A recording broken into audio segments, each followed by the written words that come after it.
All right, peace, peace. African love, Black Power, RBG, and we just having an open discussion. We just gonna have an open discussion, talk about a little bit of everything. And just look at it like the view. We have what's we just gonna basically we just gonna explore what's going on in the world. So I just think that that'd be a good some things that need to be talked about. I just feel some things that need to be talked about, especially when we talk about like hip hop and politics and religion. So I think this is a good opportunity to express our feelings and uh, and just basically just see what's wrong when it comes down to people, especially when it comes to black people. We're just gonna point out the things that's wrong and try to stay on the right track. Because I'm all about consistency. You know what I'm saying? I'm not into all this back and forth um, you know, um, and stuff like that. I'm not into this flip flopping. I'm not a flip flopper. I'm all about this is what it is, and we need to stick to it. So, Right, right. Yes, sir. Yes, so, indeed. so, Peace. I got a couple questions. I would like to first begin this discussion. I want to just put this question on the table. Like, what do you feel about the conscious community in 2018? The direction that the leadership within the conscious community is taking.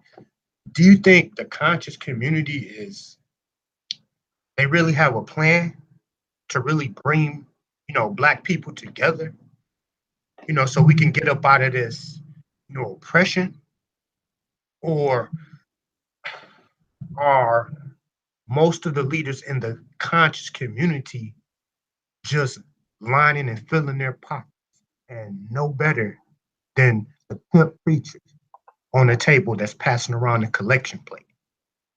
Like, we could speak about, the brother Polites, the Sarnettas, you know, my good brother Dr. Umar Johnson, and just anybody else that has a platform today and that speaks and has a platform and has a big following, the Tariq Nasheeds, and mhm. all of these, good brothers and even sisters.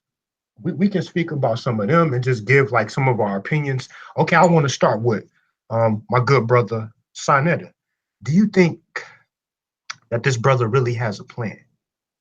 Do you think my good brother Sonetta has a plan for the people, or is he just caught up into this materialism?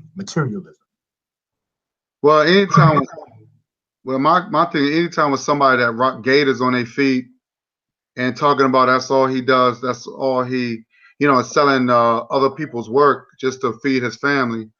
Yeah, it don't sound like somebody that's for the people. Right. Um, Again, I mean, he's getting on air and just bashing another black man because he has more than him. Doesn't sound like he has a plan for the people. You see what I'm saying? So I just feel like I just feel like it's definitely about he's all about self, man, and you could definitely see that. You know, if it's something that he can't get from you, he'll start dry snitching on you. I'm gonna show you this. I'm gonna show you a clip where he literally started dry snitching on Polite. He started dry snitching on his brother. Let me see if I can find it. Let me see if I can find it. He started dry snitching on him and telling him about Polite being with a young girl that wasn't his child. I don't know if you heard that. Wait a second. Correct. Which Huh? video? Did Yeah, I? it was a video where let me see if I can find. But it was a video where that Sarnetta was basically snitching on Polite about some young girl that it wasn't his daughter, but it was some young girl that ran away from home just to be with him, be with Polite. Wow, wow. Yeah, before you play that video, let me just say this. I Mhm. agree 100% with what you're saying about Sarnetta. And I'm not to say that he isn't a good brother, but he comes across to me as like a conscious pimp. Because, like you said, anybody that is selling other people's material, I mean, stealing other people's material, bootlegging other people's material.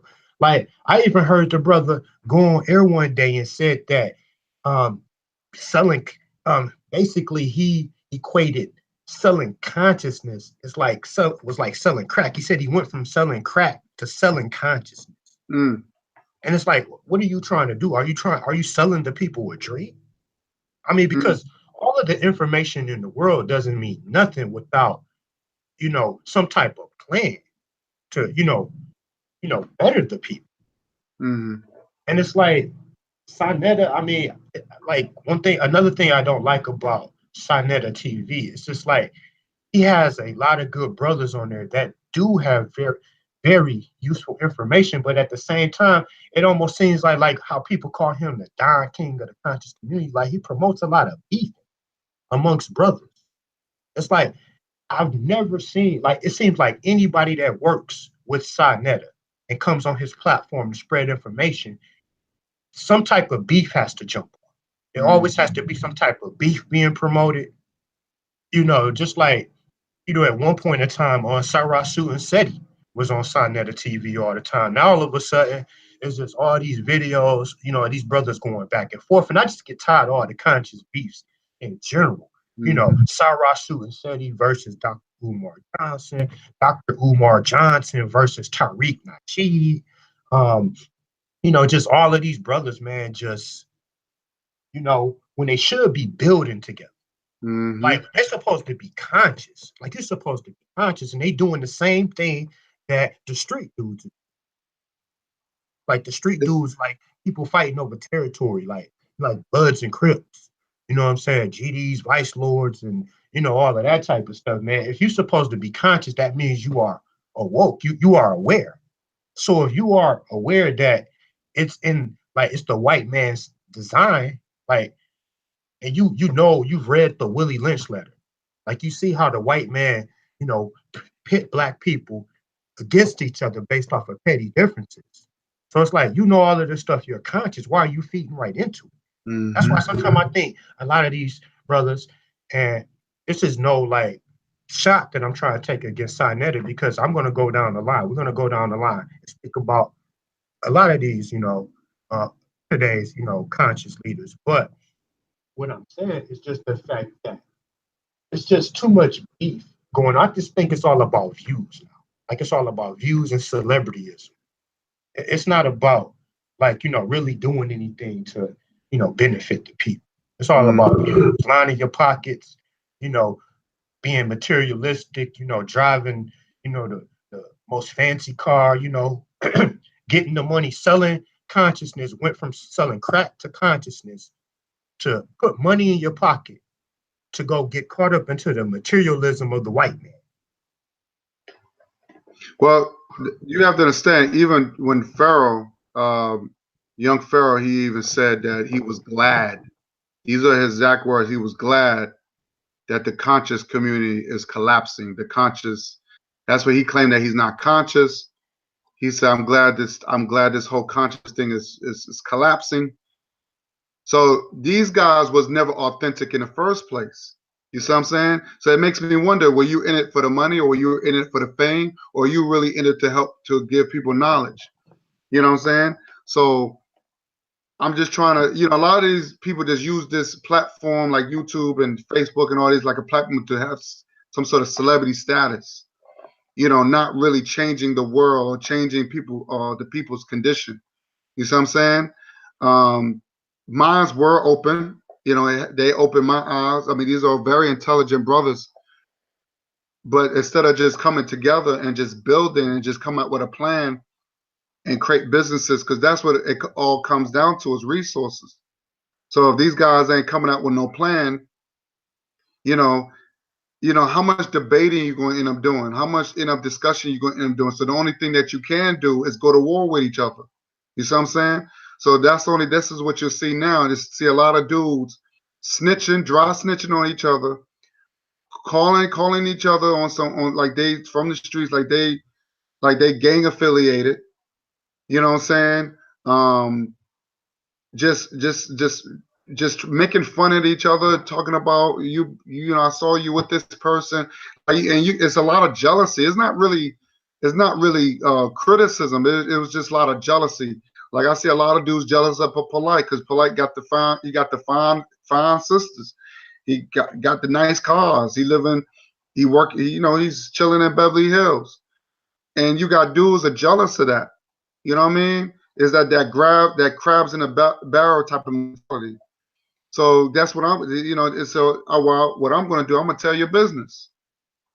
You know what I'm saying? So just like Young Pharaoh, which I'll show you later, even Young Pharaoh was like, yo, but you knew that this guy was sleeping with young girls. He would the same thing with Dr. York, claimed that Dr. York was doing. So you knew that he was a runaway minor, ran with Polite, and you kept your mouth closed. So now that you upset with him, now you're gonna put his business out there. So that really disgusts me with that. I don't like stuff like that. Just to see that type of hatred for each other. But you got people like George Zetterman is now he claiming George Zetterman now he claiming, but still nobody's not attacking this man. No one's not prosecuting this man, say, yo, this man deserved death. You see what I'm saying? For killing a young brother who was just defending himself. But then they glorify Malcolm's death. You got black men, sitting there talking about Malcolm was a traitor to the Nation of Islam. Never mind what Elijah Muhammad was doing. Never mind that Elijah Muhammad was cheating on his wife and got more than 3 young girls pregnant. He got like 6 or 7. I think it was 18. Yeah, he was a pedophile, and he was a pedophile. Well, I won't say pedophile because these girls were illegal because they left Chicago. Oh, so they were legal? They were like 18, 19 years old when they joined the nation. Okay. So these women were legal, but still they were like like you said, they were kids. They were just 18. What do you really know when you're 18, 19 years old? You know what I mean? You still thinking like you're still 15 almost. So, here's an old man. He took advantage of young girls. So, but no one talks about that. But they want to talk about Dr. York. You see what I'm saying? And now it's like that's another thing I don't like about the conscious community. They want to pick and choose who they like. They want to pick and choose. Well, this person is not so bad because I like this person, even though this person might not be perfect, but I like this person. But you're not going to talk about this person. But the person that you like, he's a piece of shit. But they both almost on the same level. They're on the same level. Right. You know what I'm saying? I mean, my thing is like this: wrong is wrong, right is right, and no one get a pass when they're wrong.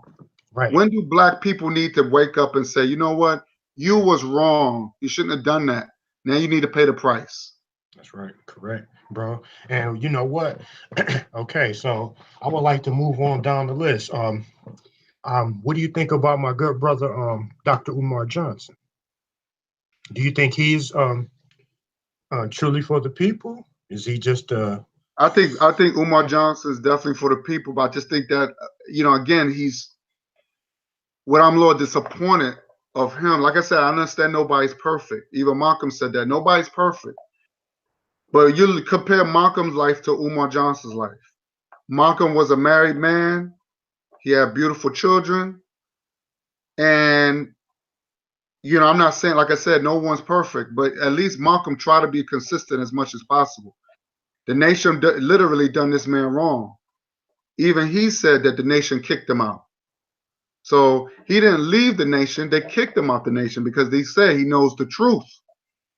So the truth is a motherfucker. People get killed over the truth. You see what I'm saying?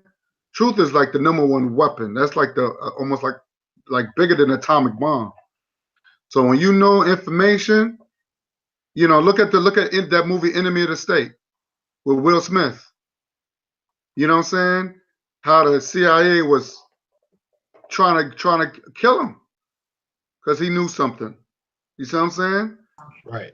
So, oh, there go my girl. Hey. Hey, how are you? I'm good. Welcome, welcome. Good. Thank you. Yo, Craig. Peace, peace. Hey, how you doing, sister? Hey, how are you? Good, good, good. Okay. I wondered. Okay, is your good sister, like, is she familiar with like some of the leaders and stuff that we speaking about? Yeah, I mean, she check out my post. I mean, I'm assuming she. Right. Yeah, I'm pretty. Yeah, I and if I'm not, then I can research. Okay.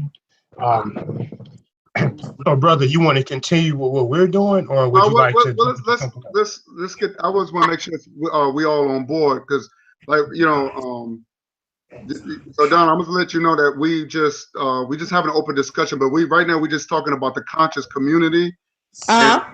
And like, I don't know if you're familiar with Brother Polite or Sarnetta and these guys, and it just there's a lot of friction in the conscious community, and a lot of arguing, a lot of bickering, a lot of dry snitching.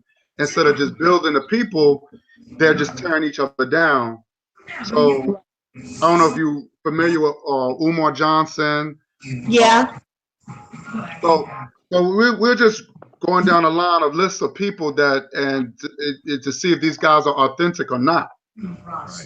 So right now we're on Umar Johnson, and the way I feel about Umar Johnson, I think he's a solid brother up to a certain point, because this guy he's always promoting marriage, right? Right. But the thing is that, you know, I understand he want the, you know, marriage between a man and a woman, the black man and black woman together. I get that. That's cool. But he got outside children. Like Moses, he never been married, but he got women that he got he got women pregnant, and he didn't marry those women. And this is about different women. Okay. Yeah. So I wanted, what's your thoughts on that? What's your thoughts on the guy?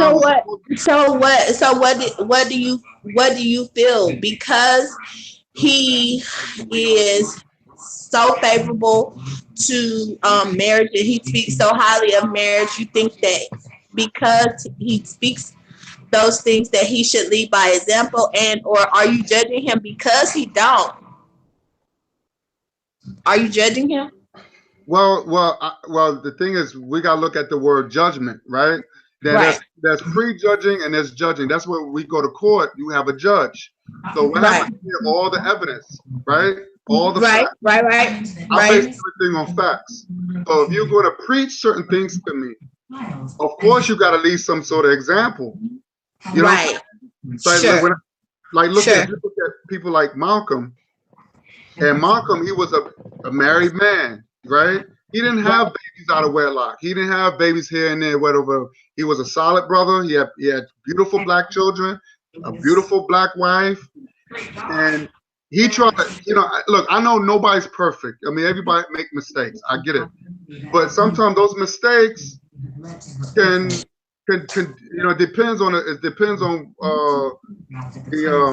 And then too, I will just say, sometimes whenever we're living our lives a certain way, we are living our lives, but in the midst of us living and learning and becoming more conscious, we learn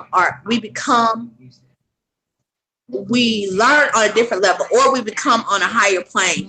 Which to say, the things that we did in the past, or the things that happened in the past, like, we were on a certain level, but as we learn different and grow and become more aware of certain things, we are on a different consciousness. So I think, like, perhaps maybe because the brother speaks highly of marriage, he believes in it at this point in his in this point in his life, but unfortunately before or in the past that he wasn't on that level of consciousness. But that's the problem. That wasn't in the past. That was doing within the consciousness. That's the point. Yeah. So he already knew right. He already knew right from us. It's not like he was in the dark. So he's presently still living that same. He's presently still getting kids out of wedlock or whatever. Yeah. He just had a couple of years ago. He was going through. Him and Sarnetta was going back because him and Sarnetta was arguing about that. And Sarnetta brought that up, saying, "Yo, you just got an outside kid." So right. So he's still practicing. I would say outside of wedlock. Having children outside of wedlock instead of marrying these women. You see what I'm saying? So I just feel like if you need to practice what you preach. Gotcha. I mean, you talk about marriage, but practice what you preach. I think that's why I'm more like a consistent person. And like you said, it's all about leading. So they were definitely leading as an example. You know what I'm saying? If you want to reach to the people. Yes, sir. Definitely, bro. See, my thing is this. I love brother Dr. Umar Johnson. To me, he is like my favorite conscious speaker. It's just like the information and stuff that he puts out, man. Like this brother has really inspired my life. Like him, my good brother, brother King Samir Shabazz. Like these are brothers that have really inspired and changed my life. To a point. Now, there are a couple things about Dr. Umar Johnson that I, disagree with. Like especially like when it came to like the beefing between him and Seti. Like I really felt that he should have not, especially, with him being a real doctor, somebody, with scholarship, somebody, with a PhD, a master's degree, or whatever it is he has. Like he should have never stooped to that level, because Seti's a street dude. Like I'm not trying to knock Seti because each one of us. Each one teach one. I mean, like we all, what I'm saying? We all come from different walks of life. Right. So, nobody knows what any of us have to go through, to put food on the table or anything. So I can't knock a brother for his hustle. So it's not about that. But what I'm saying is the fact that, I don't think Dr. Umar Johnson really should have got caught up into that beef. Because it really took a shot at his credibility, especially like you're going to be working in a school with little kids. I mean, people look up to you. Like I actually look up to Dr. Umar Johnson because like his message. Now I'm not going to speak about the marriage issue like you did. You broke that down. But I would say his message on Pan-Africanism has just been so consistent to me. Like what he says when it comes to Pan-Africanism and Black liberation, man, his message that I've been hearing like over the years has just been so consistent. Okay. Can I just say this? Go ahead. Can I say this for my own self? Like, because we have so much in the Black community that there is always somebody there for us to basically quote unquote like look up to. Really, I only like think, in my opinion, like it's the best thing, the truest thing to do is you can have your following and you can have the people that you know that I would say you admire, but your own self, to your own self to be true, and have you just the things that makes you most excited about Dr. Umar Johnson. I think that you have all of those things that you can admire about him, and then I just search things out for myself and just we love these outside people because that's to me is one of the reasons why I distance myself from like with the religious thing, with religion and pastors and preacher and the people of our community, even Malcolm X and all of the people that we know of and we admire, all of us were human beings. And I think that if we just get away from so much fighting these people, having these certain people that, oh my goodness, oh, he's the greatest, he's like this, that, and the third, and finding all of those things that we admire the most about others within ourselves, I think that we'd be closer to unity. Right. Definitely. I definitely agree there. I agree there. Yeah. I just feel like it's good to take information and make it better. Like I don't like this. I don't think that we should hold these guys up to I mean we should be grateful of the information that they gave us. Sure. And we should just advance. So understand that they were living within their purpose. Understand that they were living within their purpose and receiving the things that they gave us that we were supposed to receive. But just not anything that makes that seems as if it makes them more special than you. Yeah, right. I agree. Yeah, I definitely. Yeah, I don't look at Dr. Umar Johnson like that. One thing I like about him, man, he's well spoken. He has a scholarship. And I like his message.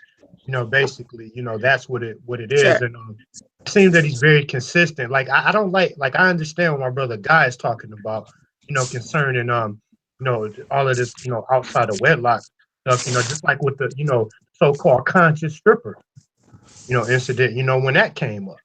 Okay. And but it's the fact what the conscious stripper?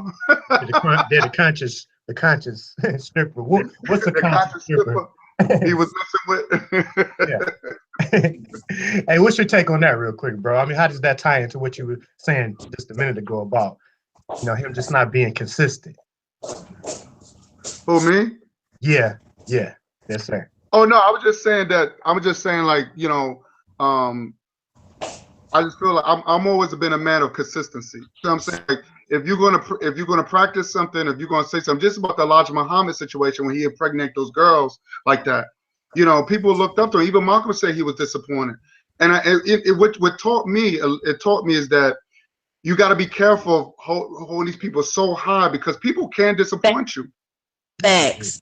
That and because if you get an opportunity to, and I call it an opportunity to experience that kind of disappointment in man or a person, any person, even somebody you looked up to wholeheartedly, sometimes it could be and a religious leader or even within your family or within your occupant, like just close by. Once you get an opportunity to experience that kind of disappointment, you can really dismiss yourself from that ideal that somebody is so admirable, rather than to understand and know that again, we're all human beings, and the trueness of ourselves, could you get that from of who we are is man-like, and that we just are just living one day at a time. And in honor of us, to honor ourselves and to honor any man is just to honor universal God to me. But like Malcolm X said, when he was hurt, when he found out the truth about his leader, Elijah Muhammad, he said one thing which is true, and I agree with this. He said betrayal is worse than death. He said you could come to grips with death. Like you can be like, I already know I'm going to die soon, and you accept that. But a lot of people can't accept betrayal. Right.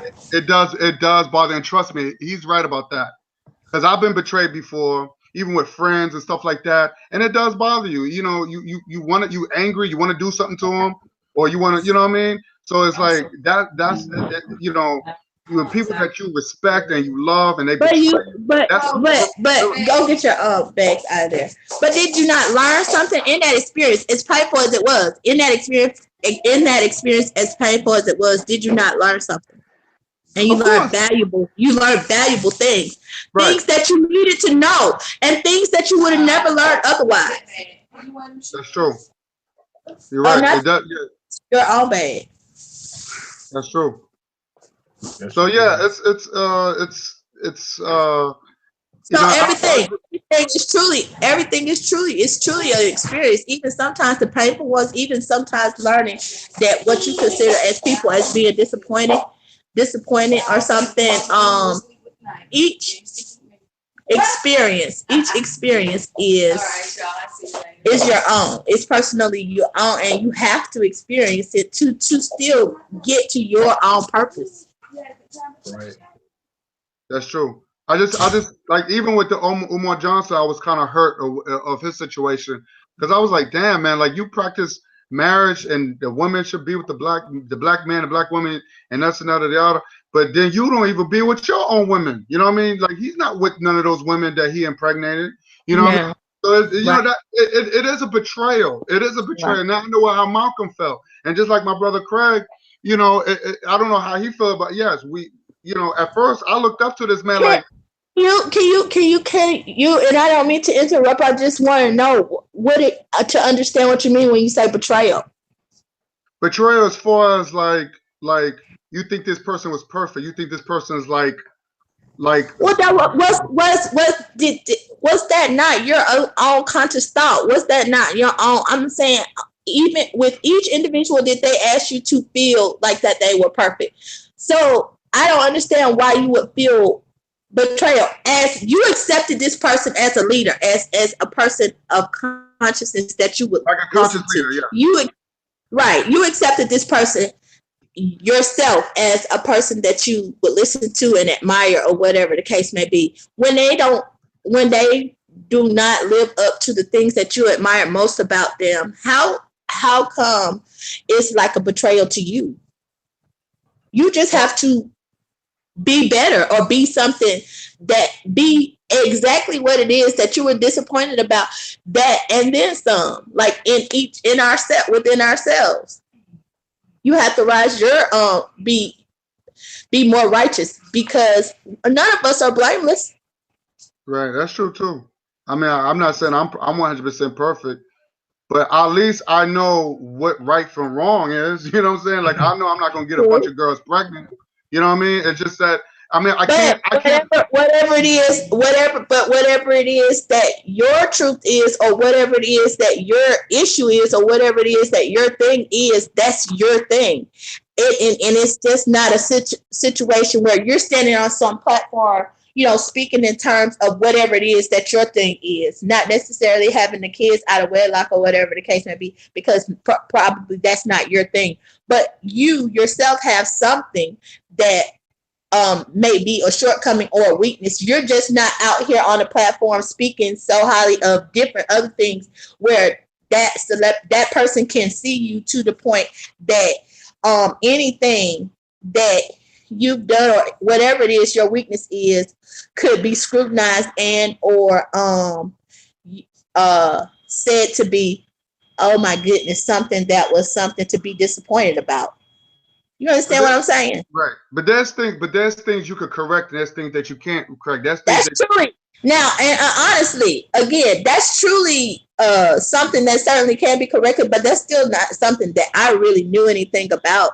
And it really, as I guess woman, I don't know. I will say that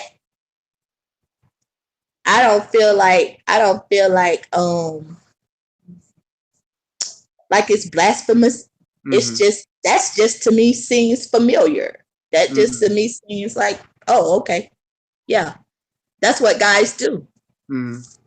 It's different to hear it from a man's point of view to think that was disappointing, because that's to me. I mean, if we're gonna talk about unity, Yeah, ain't unity as far as like coming together and be as a family. You know what I mean? Because I like family. You know what I'm saying? So even if you got this woman pregnant or whatever, like as a man, I want all of them. Even if I got to get into a polygamy type of relationship, at least I know that I want to. I have people. oh, Now, okay, yeah, like are all wonder if like they might be a family. I don't know. Mm-hmm. But just having the woman all the way over there, and you don't know what you don't know what she's doing, and you don't know what your kids are doing, and you got it's just too much. I just feel like if you're conscious, these are the things that we talk about. We talk about unity, and I Right. just feel like if you have if a man have one wife or he have many wives, at least he can know, hey, my family's together. Sure. And I'm for that either way. You know what I'm saying? Right. I'm for that either way. I'm all about unity. And Yeah. because at the end of the day, because if we separate and you got your children from one woman and she don't want to and she don't like this woman because it's it's like it just throws things out the window. And Right. so I just feel like, when I said what I was betrayal, I kind of understand what how Malcolm felt, because at one point I did hold Umar, but see, the thing is with Umar, he left that out. It only came out when he got into an argument with Seti, and I was just like, "What, bro? I thought you was married," because he always talk about marriage and all that. So that's why I was hurt. That's why. Okay. Wow. Yeah. So Craig, what's your thoughts on these guys? They talk a good game, but they don't practice what they preach. Well, I mean, man, bro, you would have to. Well, I guess I would have to be faced with a exact situation to be able to make a judgment off of that. I wanted to move on because I think I wanted to move on to the next brother topic of discussion, and I want to start speaking about Brother Polite, Brother Polite, and just to get your take on him. Is he for the people? Is he good for the people? Because I want to talk about these brothers these brothers all have huge followings that we're speaking on today. After we talk about Brother Polite, we're going to go to Tariq Nasheed. And then from there, we'll just go into an open discussion, or we could just sum it up, or however you guys want to do it. But Brother Polite. Let's speak on Brother Polite. I would say Brother Polite changed my life. Right. I was a hardcore Christian. You couldn't tell me. I was brought up as a Catholic. And now, because of Brother Polite, I became a committed science type of brother. That's why I've always put up a lot of comedic stuff, and I'm trying to, because that's our history. Our history was taken from us, and what the Europeans did, they just took some of our spirituality and made a religion out of it. And what happened was they kidnapped us and then told us not to speak our language, but then they took their plagiarized religion. I would say plagiarized, and they just add whatever they add in it, like a gumbo, and they just threw it right back on us. Like, this is what you're gonna believe. I mean, we saw that in 12 Years a Slave. We saw that in Roots, what they did. So that's definitely factual. They changed our names.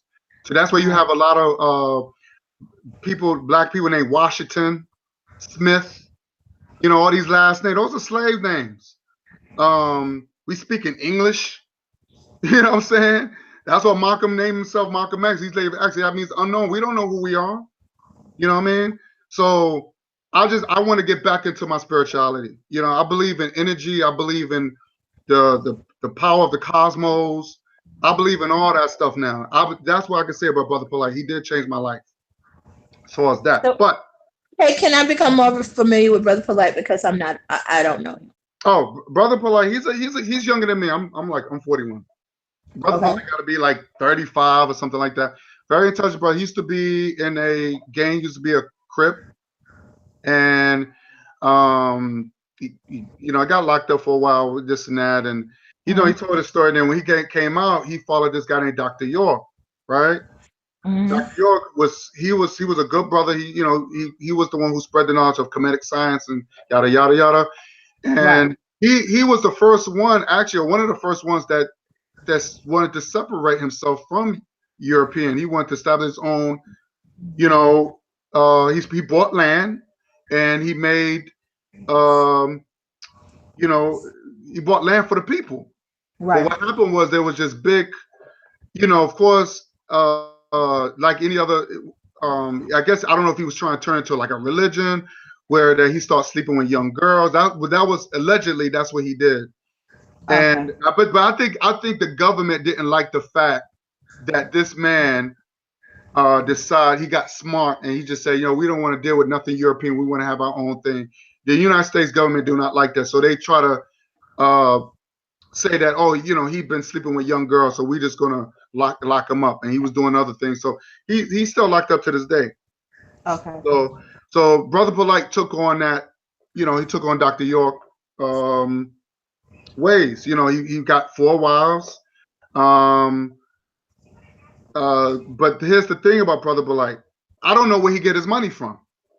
You know what I'm saying? So even though he claimed that he write books, but his books are not. He's stealing people's. I'm hearing the fact that he's stealing people's work, and he's not. There's no references in the book.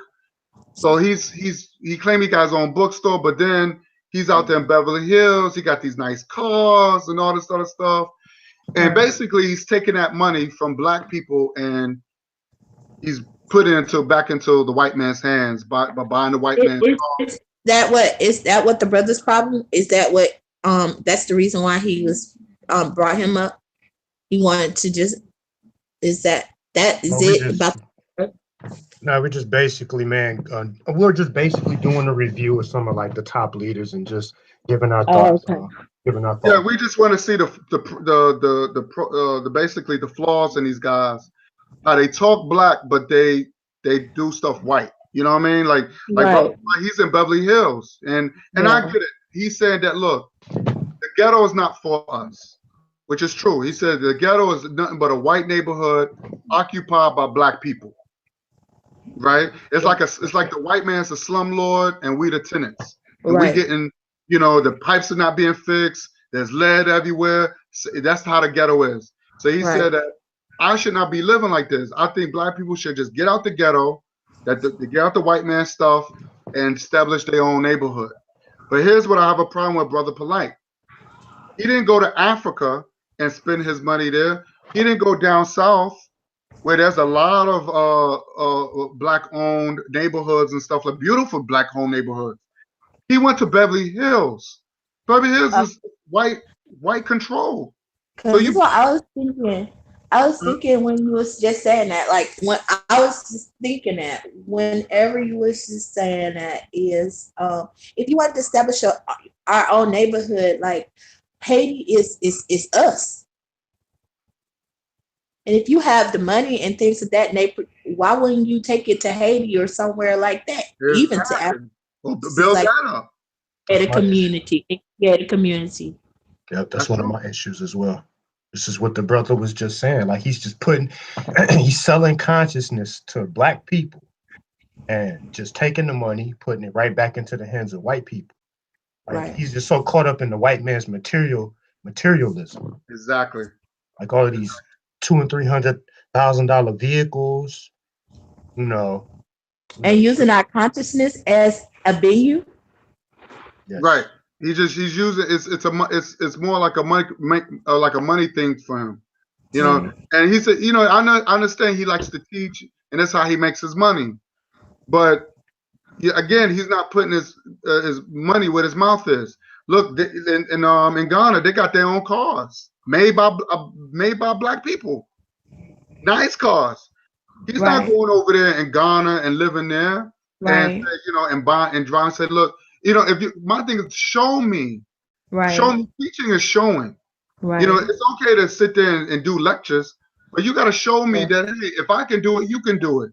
Sure. I'm a man of I'm a man of proof and evidence, and I'm always been a person to practice what you preach. You know what I'm saying? And if you want people to follow you and show example, that's like a parent. That's like a parent telling their child, and they parents smoking cigarettes and telling a child, well, you better not smoke. Right. You know what I mean?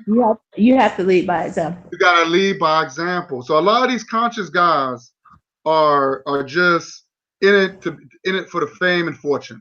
Or a hustle. Yeah. It's a hustle. But remember, these guys that came out of prison.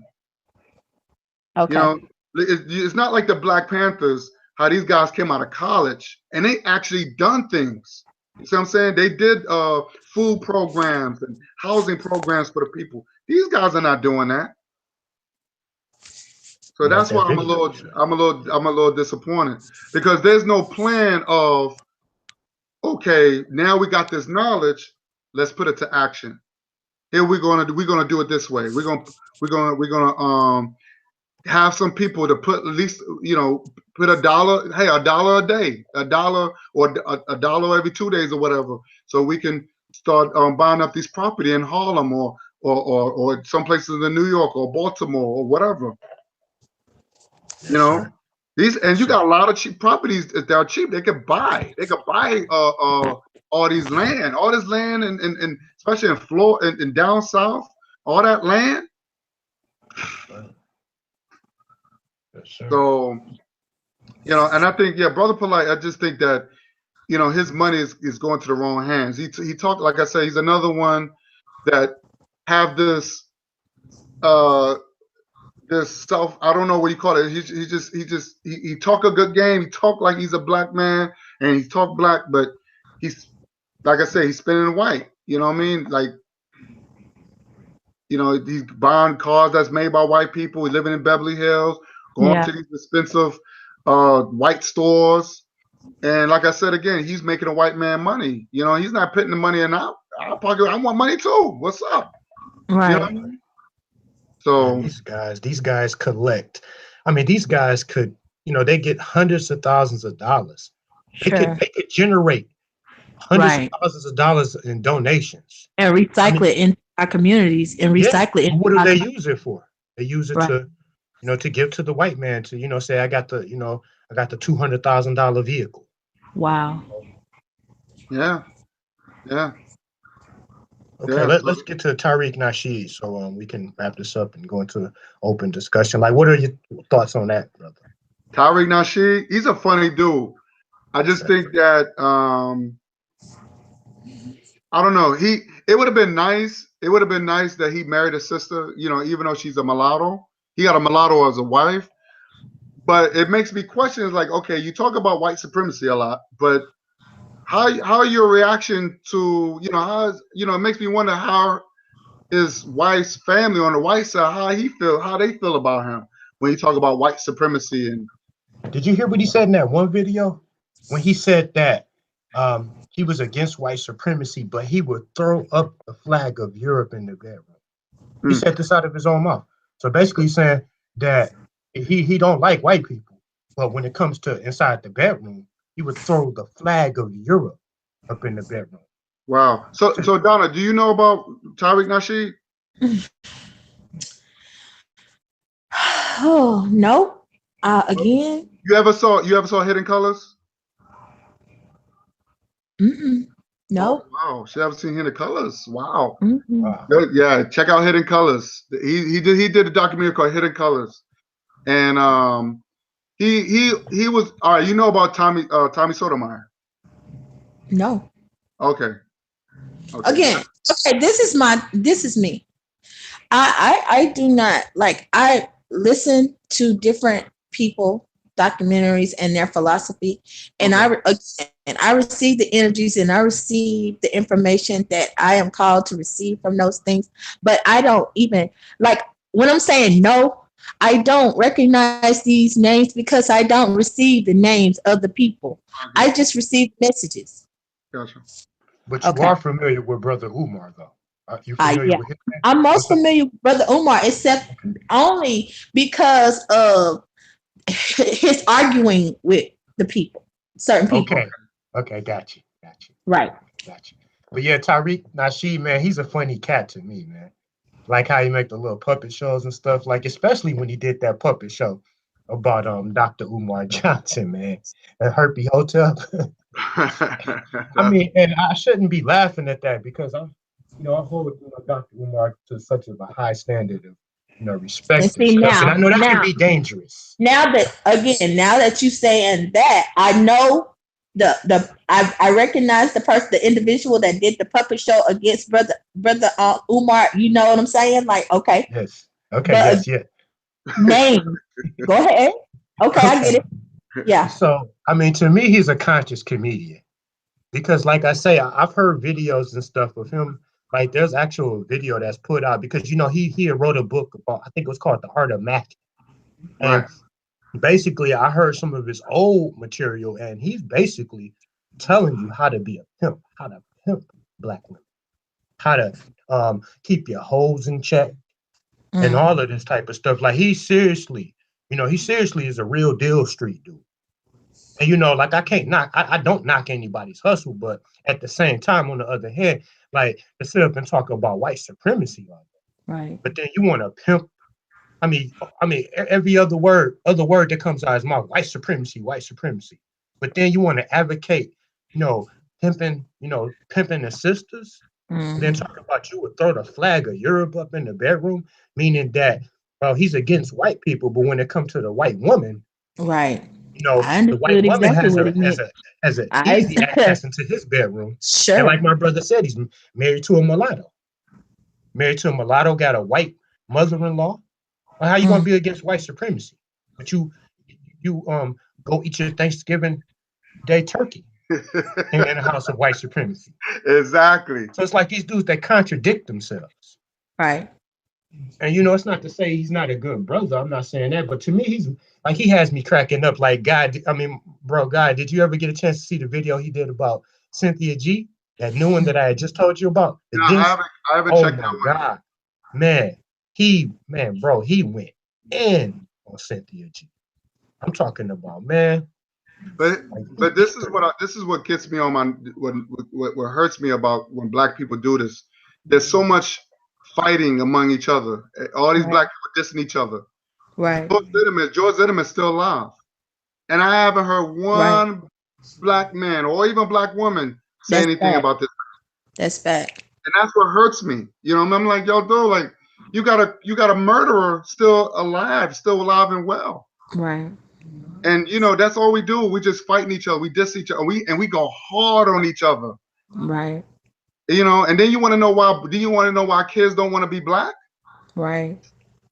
That hurt. That is a very hurtful thing. And a lot of these guys, they don't know the power they have when they do that stuff. Right. And a white man, he just sit back and laughs, and then he turns around and say, "Y'all don't deserve reparations." Yeah.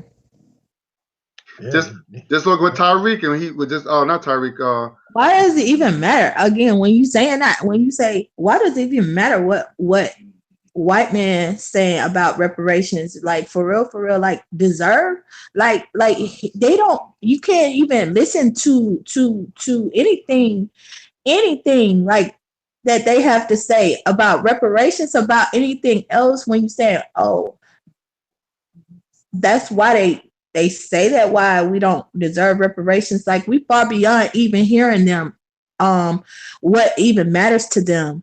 And that is what, when my thought process comes, unfortunately, about us and about our unity.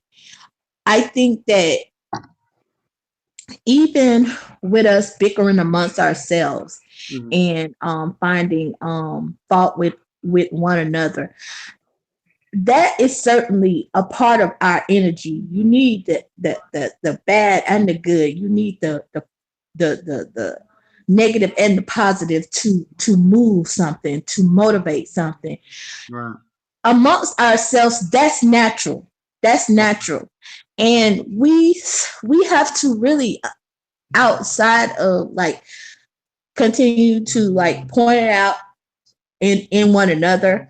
It's something to be celebrated, and then it's something to just again receive whatever is going on, and then us, the ones that are aware of certain things higher than what the other one is, we have to move forward on our level, in our place, and hopes that whoever is doing the jacked up stuff and the negative things, in hopes that they can get there. And I think it's good though sometimes that we need to expose some of these people with these huge followings, especially if they're spreading misinformation, because it seems like us as black people, we have like doesn't that make you a part of it? Doesn't that put you in with it? No, but no. Listen, I don't really follow any of them, but I just want you to like. It doesn't put me. It puts me into it if I, believe in the misinformation, But like I was saying, the people send these people. I'm talking about the people, our people. Send these people blindly, all type of donation money and all of that type of stuff. It's almost like we got like a herd animal mentality.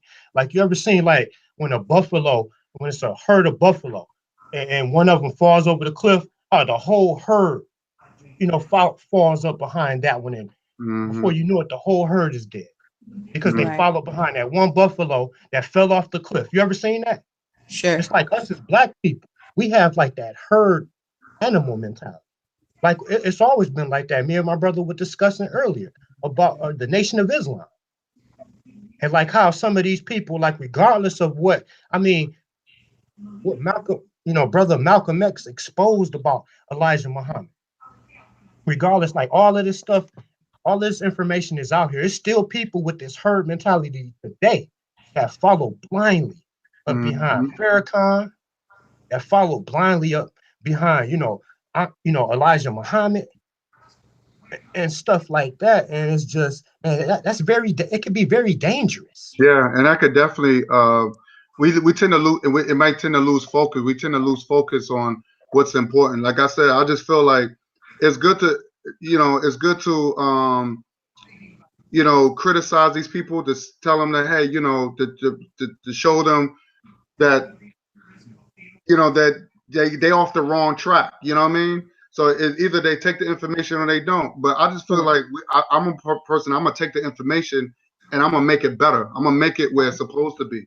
You see what I'm saying? The only thing is I don't have the resources that they got. Sure. You see what I'm saying? I don't have the followers that they got. Because these guys put them out there. And the only reason why Sarnetta, these brothers like Polite and Umar Johnson, is because of people like Sarnetta that promoted them hard. Sure. For these reasons, they gave them followers. So, I mean, as soon as if Sarnetta... And in some cases, guys, wouldn't you believe that that it was some like a white hand that was pushing those guys forward to be out there on that, to get the following, to make people think and be in a situation where they thought they was conscious.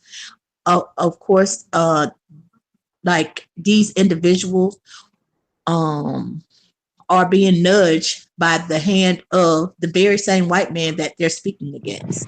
Well, yeah, I agree, because Polite was on Vlad TV. He was on Vlad.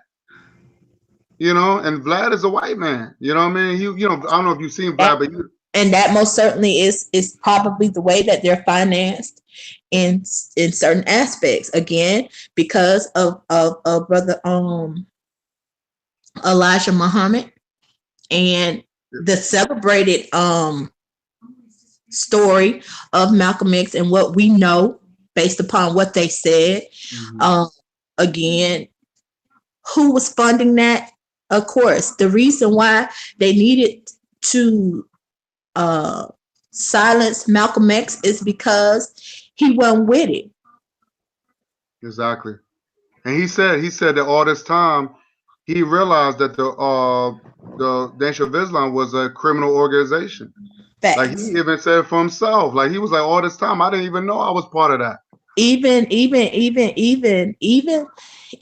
with Martin Luther King, I realized that upon his death, as he was coming to his death, I could see in several of his last interviews that he had become aware of even his Christianity, and what all the things that he believed. He had realized that he had became a puppet for the white man, the very thing he spoke. Yeah, that's true. I noticed that too, because his whole demeanor changed. Demeanor changed.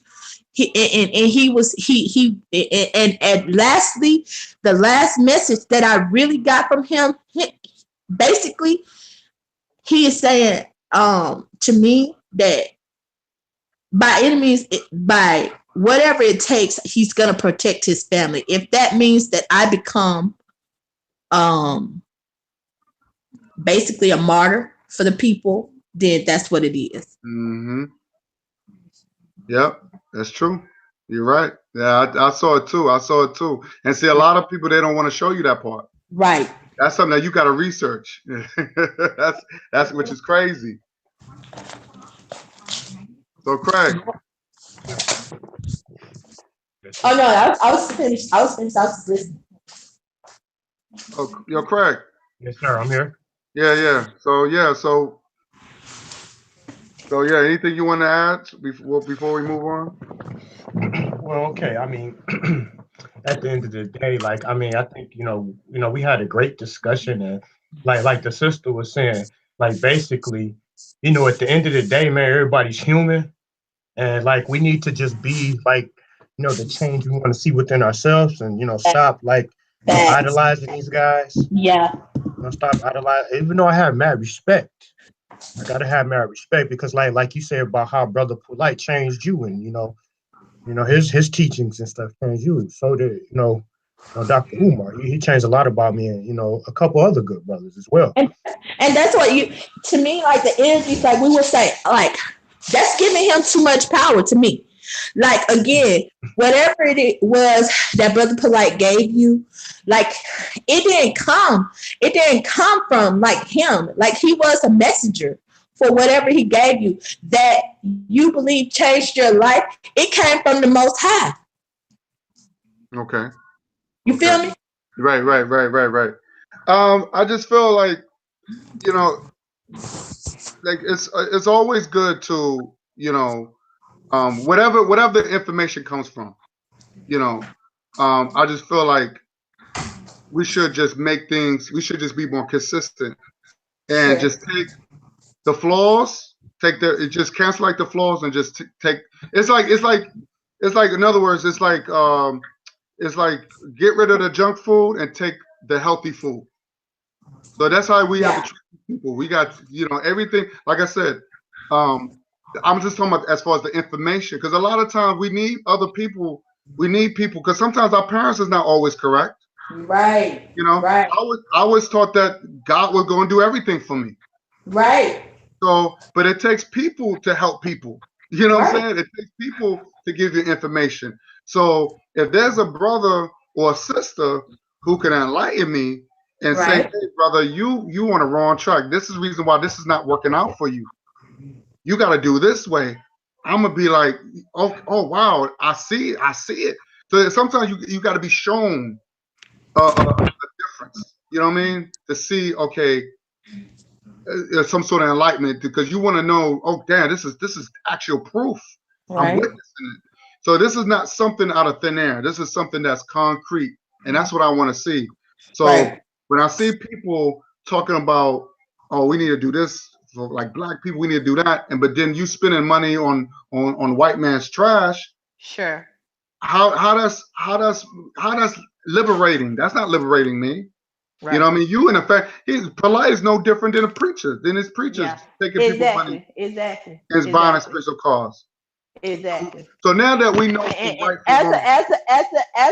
as a black woman, for me, again, this is just me. Okay. As a black woman, I long since again, as early on as it was when I became pregnant out of wedlock, and I was taught by my father to depend on brothers, and then learned that some brothers are not like other brothers, and learn that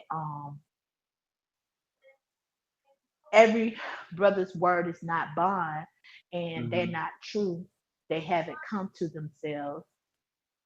Since I've learned that, it became an easier road for me not to again necessarily receive a black man's word more so than to only realize his walk. Right. Yes, indeed. Yeah. So I just think that a lot of these brothers, they out here, they out there, and it just hurts me when I see brothers out there. Just like yesterday, I'll give you a perfect example. like I see gorgeous sisters, and they become single mothers, and I'm just like, damn. And sometimes sisters get bitter. I'm not saying all, but sometimes sisters get a little bitter because some of these guys do lie to these sisters. Some of these guys will play up and like say, well, I love you, blah blah blah, and then turn around, and then when they get them pregnant, they bounce or they acting funny, and it's like, dude, you didn't. I mean, you could have put a ring on that. Like, then you're gonna get mad when another brother wants to wife them. Come on, man. And you see a lot of that. You see a lot of that stupidness going on, especially when it comes down in our neighborhoods and stuff like that. And I'm definitely for marriage. I'm definitely for marriage. Like with me, I'm married and I got 2 kids. You know, 2 beautiful kids. You know what I'm saying? She's your sister. You know, so I was taught from young. My mother taught me that your place is with a black woman, because she's like, yo, at the end of the day, the black woman took care of you. The black woman, it was the one that, because my mother would always say, this is when I was under Christianity. My mother would always say, oh, I'm God, right?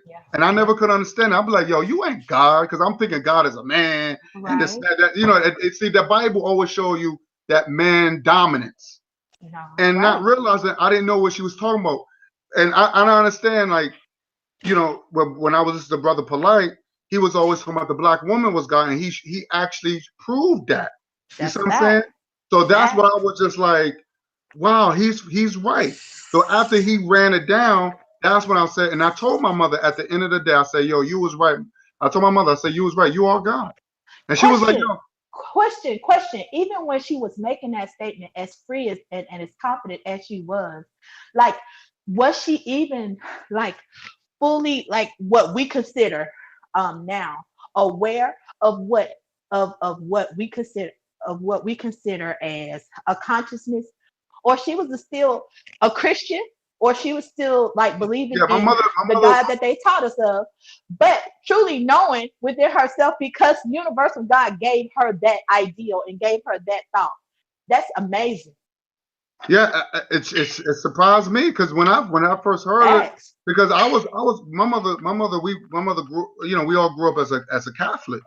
Yeah. So, you know, when she said, yo, I'm God, and you know, and I thought she was doing it. And is. Woo. Yeah. Okay. Right. I thought she was being spiteful, like she was being like, because you know, when she gets mad, that's what she'll say, like, I'm God. But she was letting me know that I'm the one who I created you. I created you. Exactly. So, but being that I was young and I was in my teens, even when I was in my early 20s, thought it was from arrogance. You thought what she was saying was coming from arrogance, but because it was coming I didn't know. Right, I didn't know the truth. I didn't know the truth until my age, until I'm in my late. Until now, yeah. That's sad. But it took somebody else to bring me into enlightenment. Trust me, I read the Bible. I went to church. I didn't get that knowledge. I didn't get that acknowledgement. That's why I was always angry. I was always asking questions, and I should not have to ask questions. I was told never question God. I was told that, oh, your Jesus, your Lord and Savior, and your rewards in heaven. I've been told all that slavery bullshit. Yeah. So now that I'm brought, you know, I went to the lectures that Donna had did. I went to all the lectures and all that, because one of the lectures was, well, it was a debate. That's what I went. It was a debate between Brother Polite and the Israelites. Okay. That was a good debate, because I want to say, because what they said, the question was, is religion is good for black people? That was the topic. Right. But I had to know until of course, Brother Polite won the debate, hands down. So that's what opened me up. That's when I was like, okay. Then I had to apologize to my mother. I said, Mom, you're right. I'm sorry. You're right. You are God. You are God. And she was like, she was shocked. She was like, yo, what made you? She started laughing at first. She started laughing. And she said, what made you say that? What made you come to that realization? I said, because, Mom, you took care of me. And if it wasn't for you, I wouldn't be here. Right. So now I start appreciating of my sisters more. I and I'm only use the word women that deserve to be called queens. And this is you can't call every black woman queens. No, because a lot of us have not, and I'm not even saying me, have not come to our purpose and our true So Right. That's true. Yeah, that's true. So, Craig.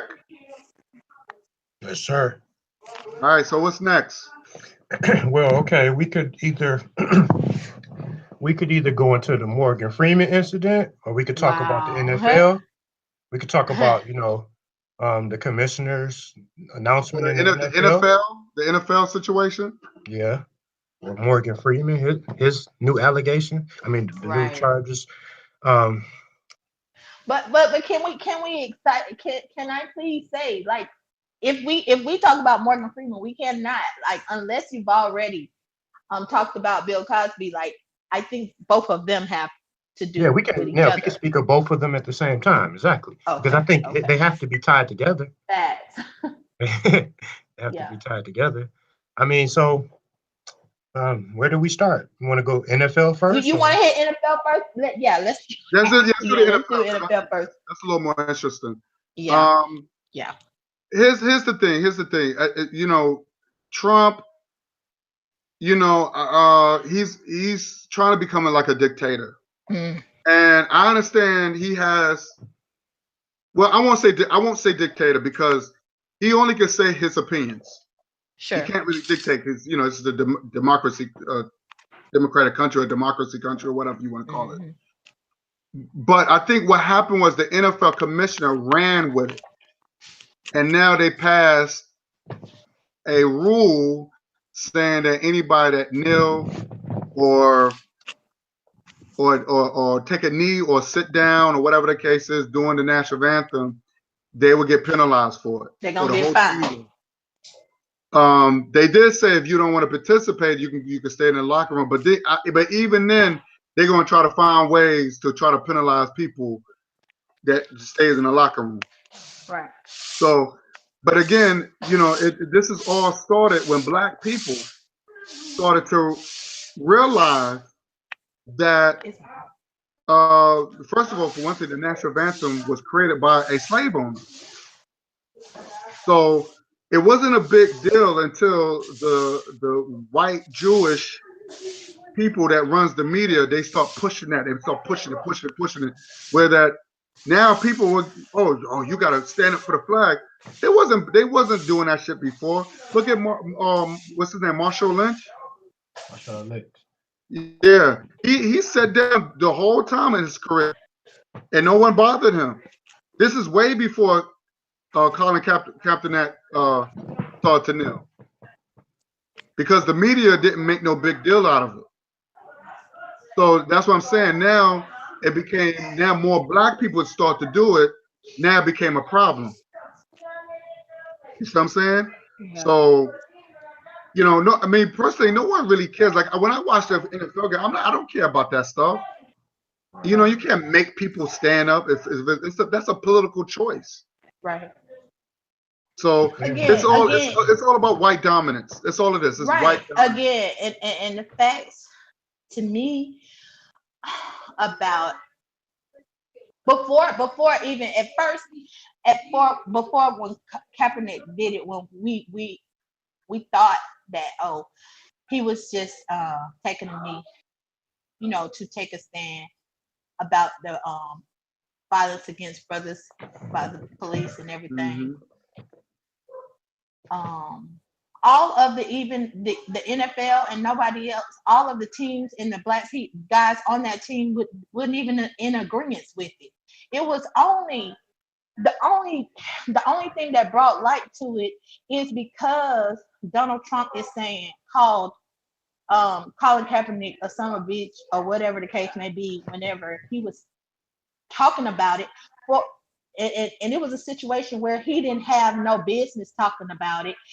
He again is the ultimate white supremacist in that he brings light to stuff that he wants his white people to speak on. And they do it under the code, under the radar, right? With using the media. They've been doing it, but now it's big time. Like, because Donald Trump is such an imbecile, they messed up when they made him president, because he is not George Bush in that he can had sense enough to buckle his mouth in places where it didn't need to be tapped in. You understand? Tapped in on. So because he don't have control, and he's such an imbecile, and he's an arrogant, rich imbecile, the things that always been in place, all the things, these things have already been in place, and it's just time now for us to decide whether or not, again, that we're going to separate ourselves from what the United States declares is America. It's our America. And I think that because Donald Trump is president, I think that that is what says it's time. I think Donald Trump, he's just more open with it. I mean, Sure. if you look at other presidents like Kennedy and all these guys, even Barack Obama, all of them were with the same thing. All of them were with the same thing. Again, to me, sometimes in my understanding of certain things, Donald Trump is our friend, guys. Because I'm sorry, segregation and all of the stuff that we thought we achieved and received, it was not true. It was just a facade, and we believed it so long as we had Obama and Bush and Kennedy and stuff as president, because they presented well. They say that we're all equal and we're this one nation under God. They say this one nation under God, but Donald Trump don't even play like that. Right. Okay. He knows the system. He knows the system. He studied the system. He knows that all that shit wasn't true. Right. So he's the truest. He's true. Right. He's letting you know it's all bullshit. This is what America's always been. That's why the Democrats are angry. Like why? Right? It's like, why are you telling all our secrets? Exactly. Exactly. You're talking too much. Exactly. Now you starting to hear about now you get these Democrat liberals making like assassination remarks. Donald Trump ain't lying. It's all fake news, but it's been that way. Right. Right.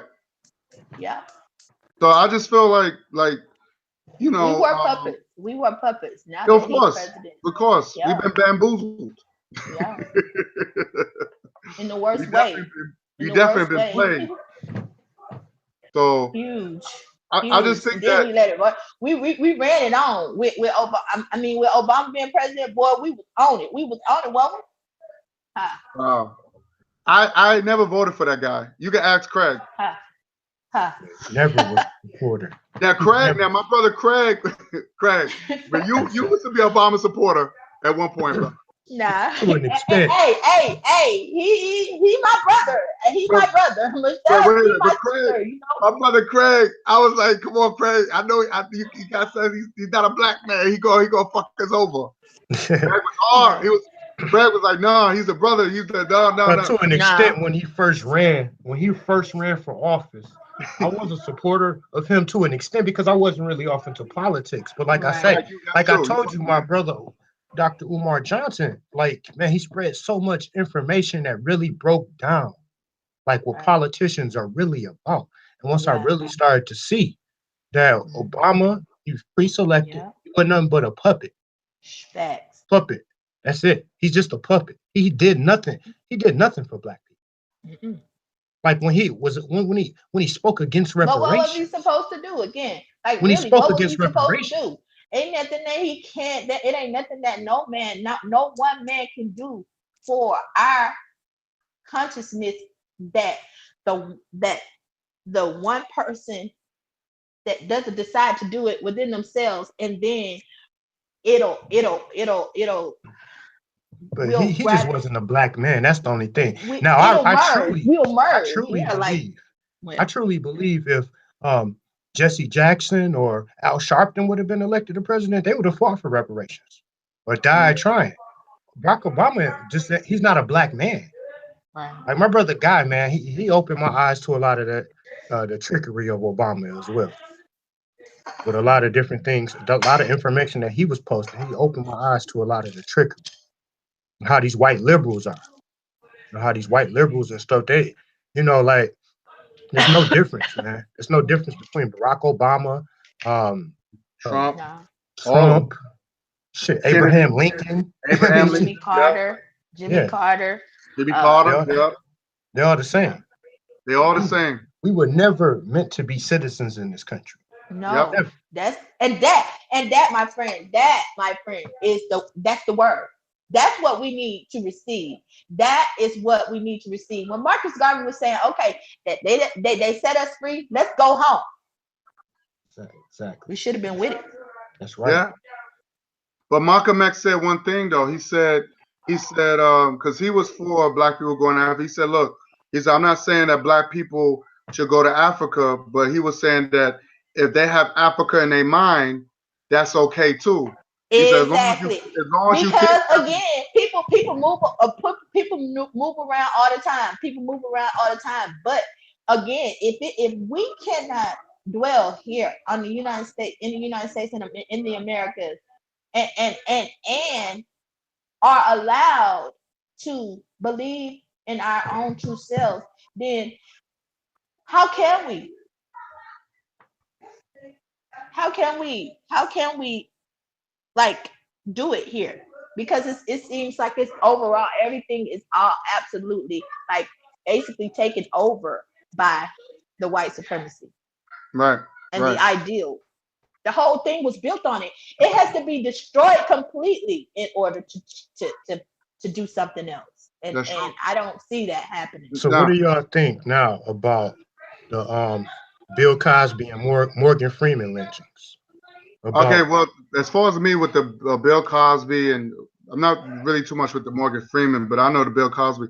Most of those women that he I think some of he cheated on his wife with, but when he was in his prime, in the 70s, and because I think he came out in the late 60s, 70s, or whatever like that.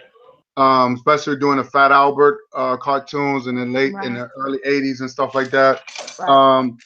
Most of those women were white women and mulatto women, and he knew better. I mean, he knew better. He knew better with these white. See, one thing about white women, when they see an opportunity, when they can use you, and if they don't get it, they'll wait almost 30 years to see. They probably was trying to get this man in trouble 25 years ago, but because the sexual harassment was so like swept under the rug, they kind of like pushed those women, those white women, they wasn't hearing them. You know what I mean? If a black woman is God, then who do you think the devil is? Definitely the white woman. She birthed the seed of Satan. The white woman, she's a she-devil. Okay, then. You know what I'm saying? So, and there it's you a have trend it. now. You see how like Cosby, man, they lynched him in the media. They came like a pack of wolves when they came after this man, like one after another. The media convicted Cosby before he even had a fair trial. That's true. The media convicted Cosby. Seriously, like, man, they removed him. Like, his whole legacy is destroyed. Yes. They removed him from the Television Academy Hall of Fame. Yep. Like, man, they're gonna come after him. They're gonna come after. They took a star from Hollywood. Yeah, took a star from Hollywood. When you think of Bill Cosby now, it's gonna be about rape. Like his name is tarnished for life. Like OJ. No, everybody think about OJ. They think about the Nicole killing, right? Right. They don't think about him playing for the Buffalo Bills. No. And as a running back. No. That legacy is done. Gone. So that's when you think about OJ. You don't think of OJ the movie star. That's gold. That's the goal. Right. That's what they're trying to do to Morgan Freeman now. Exactly. That's crazy. Morgan Freeman, they go and guess what else? They coming for Will Smith. Huh. Wow. Oh, seriously? No Oh, doubt they're gonna come Russell, for he's you ain't running next. for Russell and Simmons. Russell Simmons too. And Russell Facts. Simmons. Yeah. So pretty Well, soon. but you see all these black men, but where's all these white men out there? You got more white predators out there than brothers, than all these black. Guys, Donald Where Trump all these white himself, men? Donald Trump himself, again, Donald Trump himself Donald is Trump. the Yeah, predator. Yes, yes. yes. Look, and look at the porn star. Look at what she's doing. But she said her sex was consensual.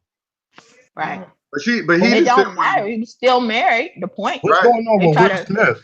I'm ignorant to that. I haven't heard about the Will Smith. Well, they haven't like nothing. Nothing has actually happened What are in the reality. allegations? There's no allegations. I'm saying like I'm speaking in terms of how it works and how things happen. Again, Will Smith is one of those guys that tries to create consciousness amongst the African American people, amongst the people. And whenever you get too much influence over us, they're gonna bring you down. They did, like even with Tyrese. I mean, I know y'all don't think that's important, but even with Tyrese had been on the Facebook and on the YouTube. That's talking true. a great deal about consciousness and the energies and the cosmics and rising above our conscious self and just talking about meditation and different things like that. And you just have to just really be conscious of it. And there's nothing specifically that's happened with Will Smith. I'm just saying he's next. Do you see how the like Morgan Freeman is already being dropped by his sponsors? Right. Like he's already losing money. And I'm just And see, and that just again, because Morgan Freeman was right there on the History Channel. Yeah. Morgan Freeman was like the voice of God on certain things that they were talking about on the History Channel. You know what I mean? Like again, like they feel like he has too much power. That's right. He's in search of his last show was like named like In Search of God and stuff like that. Like again, over in Egypt and different things like that. Anytime you get too close to bringing awareness to the big secret. I wonder, is he gonna follow behind Cosby into a prison cell? Right. Like I just wonder, are they gonna get him? Exactly. Because as of right now, it's just allegation. Because okay, the real cycle with them first was to just snatch him down and kill him. You know what I'm saying? But now their methods have changed. They basically kill like non-factors, but they still killing. That's still their message. They sending it out. They killing like the non-factor black men, but black men are still dying. Before they had power enough to kill the Malcolm X's and the Martin Luther King. So they can't just go in and kill Bill Cosby now. You know what I mean? So they have to kill his reputation. So he'll just die quietly. You understand? Wow. Unless you continue to you see what I'm saying? Yeah. Like for real, like that's the news. That's the newness. That's the new lynching. What's happening? That's the new lynching now. Yeah. Because now you'll die, like you said, he'll die with heartbroken. Shoot, yeah. That's it. From my own daddies. From my own daddy. Like that's worse. That's worse than you just coming in and just slit my throat. That's worse than you just coming in, letting me just slit my throat and taking me on out. Because to die is to live. To die is to gain. This is dangerous. Like it shows now, regardless of how powerful, how rich you are. Right. Like they come in after these brothers. They wait until these brothers getting older and they're destroying their legacy. Like even Kanye West needs to watch out. Like seriously. Like I mean, like all of these, like these rich upper class. He married to the devil though. Superstars. They need to watch out with her. He's bonded with it now though. Yeah. But I mean, if they'll do it to Cosby, like Kanye West has in no way the same type of image as Bill Cosby had, and Bill Cosby was America's father. Like he had Because like in your mind, Kanye West. you still comparing, but all of it's the same, sir. Yeah, like yeah, all I of it is, yeah. Yeah, but nobody's safe now. Nobody's safe, regardless of how But much again, influence. can you look at the history of, can you look at this thing right here? Bill Cosby, Camille is basically mulatto. Yeah. Yeah, that's I true. would have never guessed that they would have came after. I would have never guessed that Cosby would ever fall. If we look back, if we look into it, I wonder who Morgan Freeman is married to. Yeah, but you notice these are brothers that, well, I won't call him my brother, but these are Negroes that love white women. Right. You know what I'm saying? Like look at I don't know about Will Smith's story, but if you look at Tyrese and but you can still feel Jada is still somewhat again a part of that. Because you don't hear that with Denzel Washington. Get out my head. There it is. I was just about to say that. Exactly. But man, these white people, boy. The way they're coming for like these rich celebrities, man, don't be surprised. It might not happen now. 10, 15, 20 years from now. You know what? Again, they'll come after Denzel too. Of it with Denzel, because again, Denzel is powered up because he's with God. But man, they'll plant somebody to spread false allegations. Man, I think this is a new trend. It don't even matter, bro. I'm telling you, he's with this God. is a new trend. Like this is a new trend now. Like they're destroying our heroes. Like even though, like me and you per se, we might not look up to them because we know that they were sellouts and stuff. They're sleeping with white women and all that. But you gotta just look at the average, black child that was growing up when the Cosby Show came on. Yeah, that's true. I don't look at Bill Cosby as a sellout. I never ever thought he was. I think that Bill Cosby took the opportunity that he was given and he tried to celebrate him as best as he possibly could. And in some cases, he got caught up. But Huxtable was a role model growing up for a lot of black people. And look at us, like once we grown up, because I come from that era. So once I grown up, I got to look at like as a child, my childhood hero. This is before I knew anything about, Bill Cosby's personal life. Just playing Cliff Huxtable on TV. With the Jello Putty Pops and all that stuff. Yeah, my childhood hero now. Nah. Exposed to me, I would take it back even further than the Huxtable. The Fat Albert. Bill Cosby.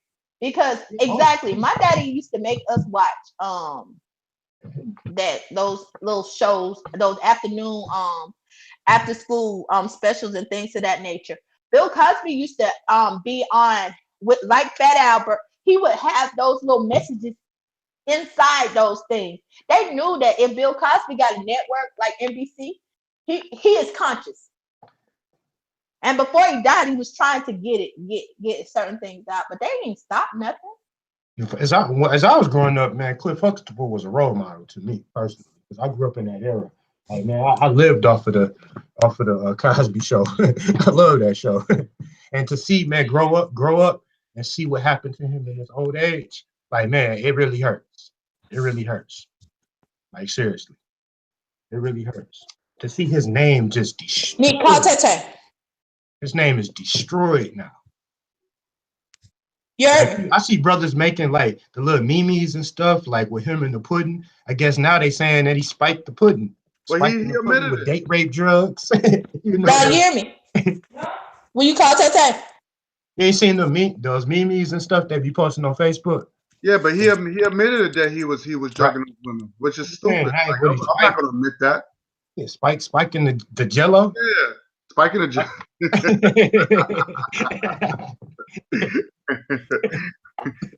That's crazy. Right. Now I want to throw a question out there. Who saw the Black Panther movie? And what are your thoughts? Still haven't seen it, my good brother. Donna? I think Donna's taking care of something. She was talking to somebody in the back. Oh, okay. She put her mic on mute for a moment, but yeah. Oh, okay. Yeah, yeah. So, all right, we'll wait till she come back. I think she saw it already. Let's check. But yeah, man. But Morgan Freeman, I'm not too sure what his situation is. I've heard about it, but you know, some allegations came up with him, so I don't know. Right. Yeah, man. I mean, but it just like they coming after that brother now. I'm not sure how far it's gonna go. It might turn out to be like another Cosby incident. Yeah, I'm not sure. It's still up in its infancy. The lynching is still in its infancy. But there are allegations made against him. I'm not sure if it was like the same as Cosby's, but I think he made some type of inappropriate.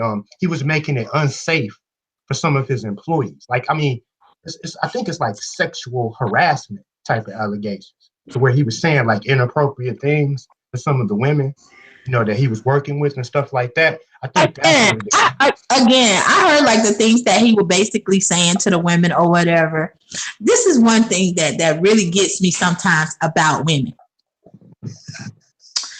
Okay, like what they said, some of the things that he was saying, like that. First of all, he was he lined the women up, different women that he was selected to be a part of whatever documentation or show that he had going on or whatever. And he lined them up and he was like real close to their personal space, and or like maybe judge them, oh, you sexy, you got it going on, this you file, whatever the case may be. And then maybe to me, in some cases, the one that he might have didn't say much about is the one that probably felt hit or whatever. She the one that's decided, that's sexual harassment or whatever the case may be. Sometimes, wasn't that for real, like why you even applied? Because it was Morgan Freeman and that's why you came. You thought you was going to get to the money. But in certain cases, when you get in a position, you feel hit and now you want to, maybe you weren't selected or whatever the case may be. Now you want to be like,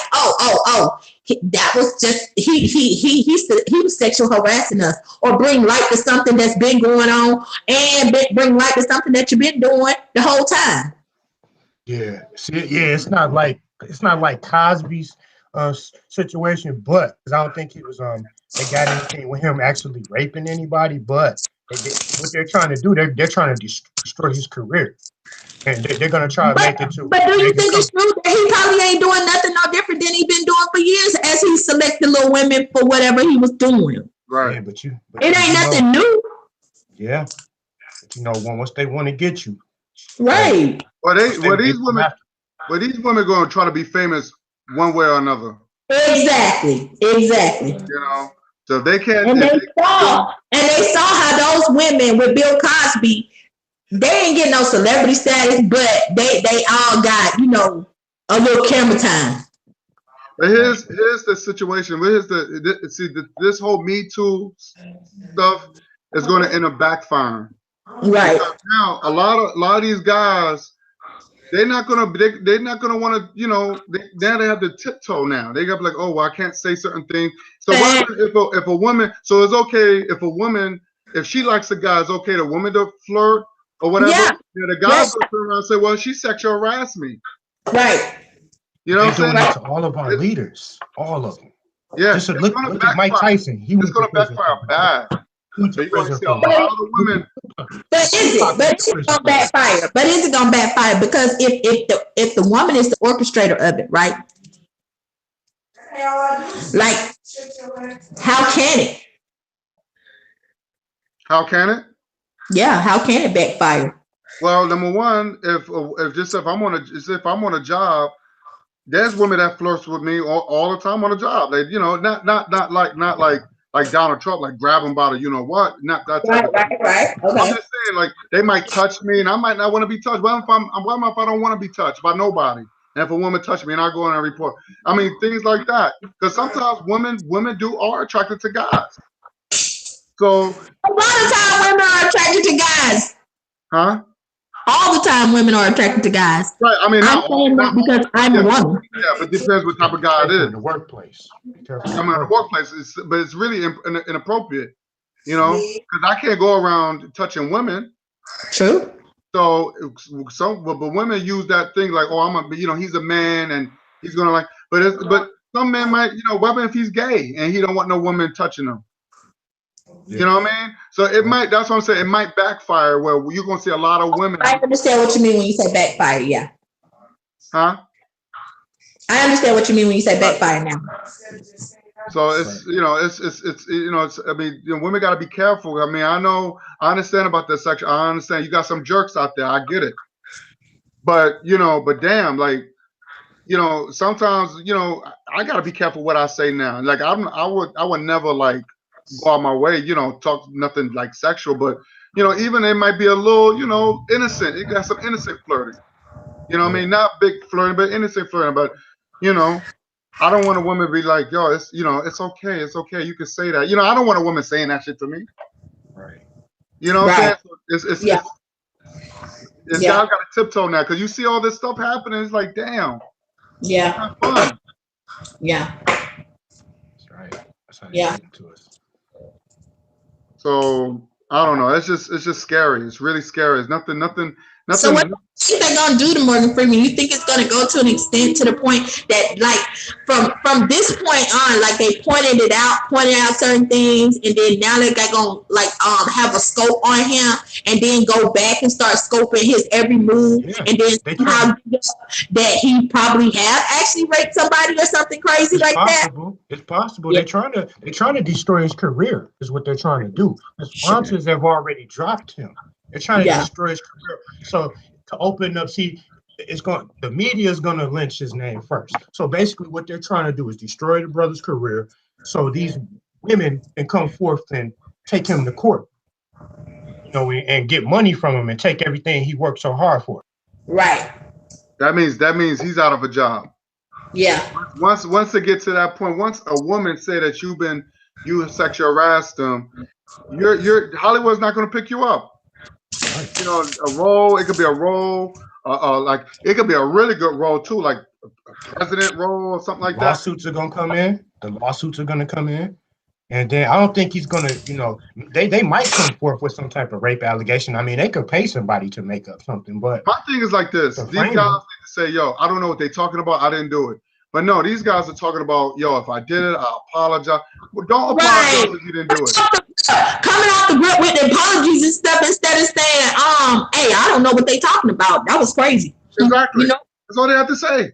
See, that's one thing. Because even if worst case scenario that you were totally guilty of it, the first thing for you not to even do is come out and apologize. Bill Cosby came out crazy looking like that. The fact you better act like you didn't know what you was doing, boy. That was over the top. What? Oh, you was offended by that? Oh, I know. I didn't know I was doing wrong. No, I didn't know nothing about that. I'm sorry. Right. Exactly. I'll play dumb. I'll be like, yo, I didn't know. When? Hey, bro, do you know like whatever happened with the Russell Simmons allegations? Oh, I don't know. I've heard about it, but I think he's next. I think they working on him too. Yeah, I'm gonna look that up. What happened with Russell Simmons? Was he with somebody younger? Russell Simmons loves white women. Right. Yeah, somebody even came out with he was accused of rape March 25th. I'm looking at it again. He was accused of rape in new lawsuit. They're trying to come for this brother's his money. That's what it's all about. He has just how they did Cosby. Once one person comes out the closet and make the allegation, then all of a sudden you're gonna have a long list of women trying to capitalize. I'm not speaking against women for what I'm saying. That's what's happening now. His actual rape allegation, not sexual misconduct or not. Just like how what happened to Tupac, Mike Tyson, he did prison time for rape. Tupac was definitely set up. Yeah, that was crazy. Yeah, that was crazy. I knew that was. I knew that right there. He was set up. Right. He's one of the greatest rappers of all time. Mike Tyson was one of the greatest boxers of all time in his prime. He was one of the greatest boxers. It's like all of our great people. Because Mike Tyson was in a relationship with that girl. Yeah. That was his whole life. Yeah. He was one of the best black comedians of all time. Bill Cosby, all of our greats. All of our great people, all of our greats. I just don't understand, like, why, like with the Bill Cosby incident, why they wait all this Right. time? Yeah, Like, that's what I want to know. Wait till the man's in his 80s. Yeah. Because the shit wasn't And true. they gonna give him Real. Why 'Cause it not was a get him when lie. he's at the top of his game? Because it was a lie. Yeah, of course. These women coming out in there, oh God, I was disgusted. I didn't even know they can do it. And don't they have a statute of limitations? Right. Yeah, that's what I thought. Yeah. Jesus. I don't know, Right. man. Donna, what is your thoughts on Black Panther? You saw the movie Black Panther? I did not. Wow. On purpose. Craig, you and Craig gotta see it. I don't want to see that movie, bro. Why not? Because I don't depend on Hollywood to tell me nothing about mine. Okay. So what about because the Black Panthers, I don't know. I can't even. I some of my friends have tried to explain it to me a little bit of whatever, and okay, so most of the time, again, I feel violated when I just don't have no interest in seeing that. I mean, do you know what it's about? Do you know like I don't know if you're a comic book, but maybe you're not a comic book person. Okay, my girlfriend tried to explain it. Basically, it's like the black dude, like as a superhero trying to bring coming out of a place to help save a place or something. Somebody. Nope. Go ahead. Nope. Tell me. Well, okay. Here's okay. I don't know if you know a guy named Stan Lee, right? Stan Lee, he's the one who created these characters or whatever. He's a white guy. You probably seen him in Iron Man or stuff like that. I don't know if you watch Iron Man or whatever. You probably seen. He's the old guy with glasses. I haven't seen Iron Man, but go ahead. All right. So he created this comic book called the Black Panther. So he said the reason why he got the idea from just like the X-Men, he created the X-Men too. Now X-Men he created with the Malcolm and Martin Luther King conflict, and he created the X-Men with Professor Xavier and Magneto. I've never heard that. I never heard that. That was the first time I ever heard. Because remember, they was fighting over the best place for the mutants. The mutants was about us, right? Black people. Magneto was saying, no, we need to separate ourselves from the humans. So they're murderers, blah, blah, blah, blah. Like Malcolm said. Professor Xavier, he was Dr. King. He was saying, no, we need to integrate. As long as we show that we're good citizens or whatever, they won't mess with us. That's where he got that idea from. He got that idea from between the conflict with Malcolm and Dr. King.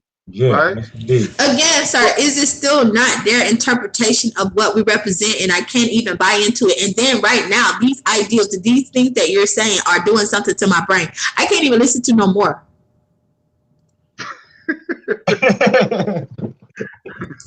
I'm just trying to give you an insight of the movie, right? Right.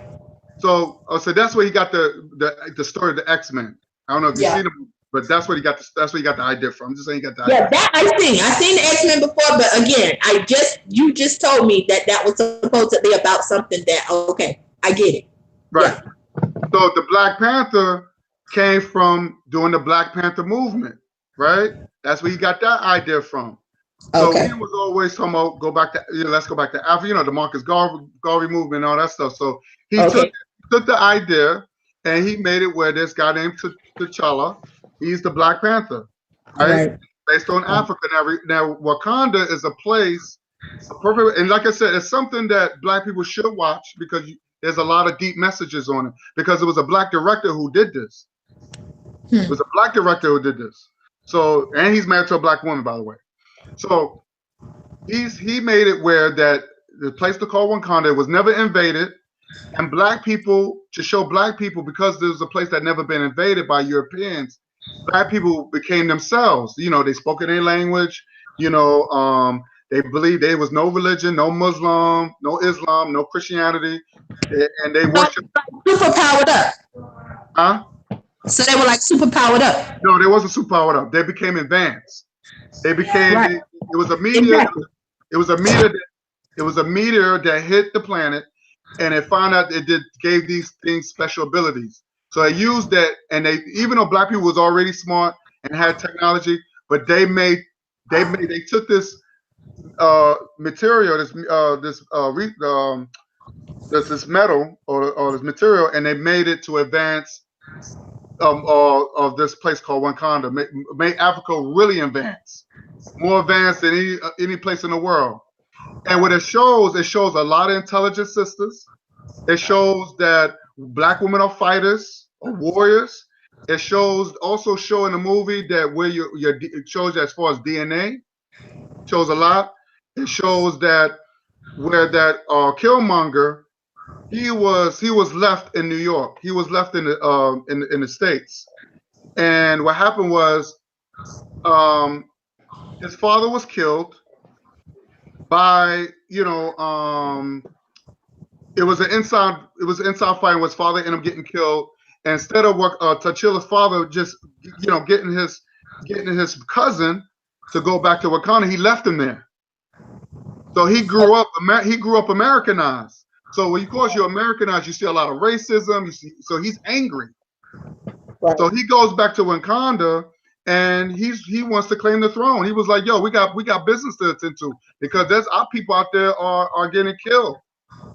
Right. So that's when the deep messages comes in, and this comes from a black director. Now this is a whole nother story. This is our story that is being told.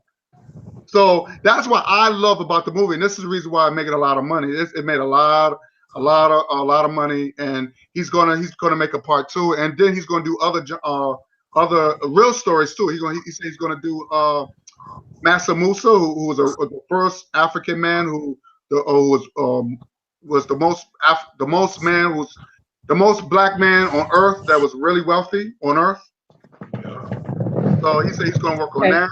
So that's what the money is going to be used for, to tell our real stories.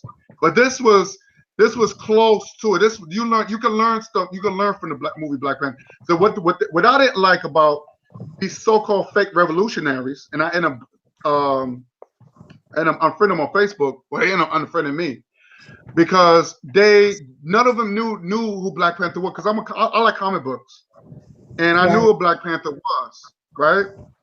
And he's this same man who was married to Storm. The Storm is African, and so a lot of revolutionaries didn't know who was Black Panther. They just thought there was some documentary movie. And when they realized, they was just like, "Oh, I didn't like they did this, and this Killmonger, he killed a black woman and all this other stuff." I said, well, first of all, just like any Marvel superheroes, a villain's gonna kill. Like that's silly. So they took it on a whole nother level, instead of just taking what was important, and see the kings and see the queens and see the sisters that could be scientists. They missed all of that. Right. I'm like, y'all do look, and even Seti got mad. Sarah Seti, he got mad at them. He's like, y'all some stupid motherfuckers. Like he really got at him. And I was take my hat off for that brother, because he really let off. He was just like, yo, you missing the whole point of the whole movie. Okay. So I think, Donna, if you watch it, you'll like it. I think you'll like it. My advice, just give it a chance. I might give it a chance. Once we get to the here we have like the discount movie, the $1.50 movie, or whatever the case may be. When it comes down, I think it might be down. I mean, is it on video? Is it on Blu-ray? It's on DVD now. Yeah. I think I will. Okay. Because I got the movie. I got it. Okay. Yeah, it's really good. Okay. Well, yeah. I will. Trust me, and you see I might give it a few minutes. The kids love it. The kids love it. Just to see the kids like. Okay. So, but yeah, Craig, you gotta watch it, brother. Definitely, most definitely, bro. I definitely will, man. I just haven't been watching movies lately and stuff, man. That's the only reason I haven't got around to seeing it. Man, I done missed a lot of movies, man. A lot of good movies that came out. I just really ain't and watch Well, the movie. when I saw all those people putting on the dashikis and stuff and just going to the movies, it kills me sometimes, with us, with our African American that like white people, like the movie scene can unify us. We really can't get one when they tell us to. I agree. I mean, add on what you're saying too. I definitely was. That's the only thing I was a little disgusted about. When black people ran the dashikis, they went totally coming to America style. Just really all the way to the left on it, and that's one of the reasons why I just was like, I can't. I like to wear dashiki anyway. You know what I'm saying? Like, oh, now y'all gonna go out and buy a dashiki? That's what disgusts me about it, because people taking a movie. It's a comic book movie. It's a comic book movie. People gotta understand it's a comic book movie, and they went coming to America style.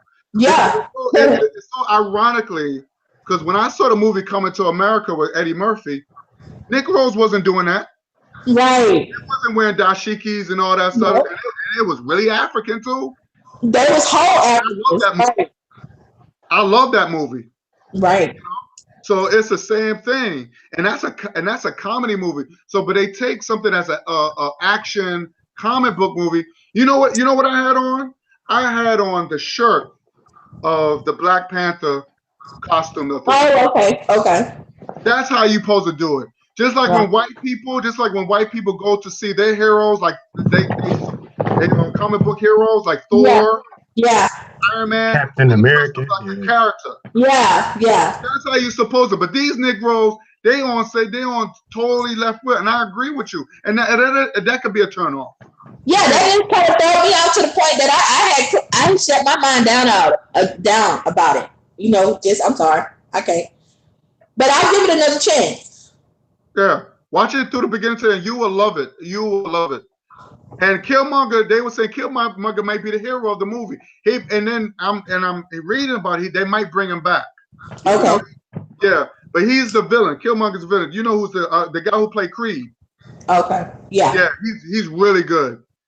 And he talks like a like a brother from America, angry, pissed off. He said he did the Navy SEALs, because he said he got all these little spots, so he's still tattooed. These are the people that he killed. So the whole purpose of taking over the throne, you got to beat the king. Yeah. And if you beat the king, you get the throne. Right. Yeah. So it's really good. I like the girl who played Michonne from The Walking Dead. She did a really good job. Oh man, she did it. Oh, I love her, man. Oh, he looked sexy in that. And the brother. Oh, you gotta see the brother who did Get Out. The one who Get Out. He was in the movie too. He went to Get Out. He went from Get Out to Black Man. Oh, he's really good. I think he was married to Michonne. I think he was married to her. Oh, okay. Yeah. Wow. Yeah. He went. That's what. So far, I said, "Oh my God!" Everybody was like shocked, like, "Oh my God, he's in that movie." He went from Get Out to Africa. He went all the way to Africa. Wow. But you will love it, and it's like you see our roots. You see our roots there, man. And I love how they worship the Black Panther, because it brings like spirituality. And if you look at ancient Kemet, we worship the black cat. That's true. Yeah. Basset, the Basset god. Yeah. I even got a black cat. It brings a lot of comfort. It means fortune. While Europeans, they don't worship. They think the black cat is evil. In Europe. And so there's a lot of symbolism in that movie. They really don't think that. They really wanted us to think that. Right, but the guy who directed that movie, he must be really conscious, because he with a lot of stuff, and it did do something to some people. A lot of black people were just like, wow, that's they saw. I know black people saw it three or four times.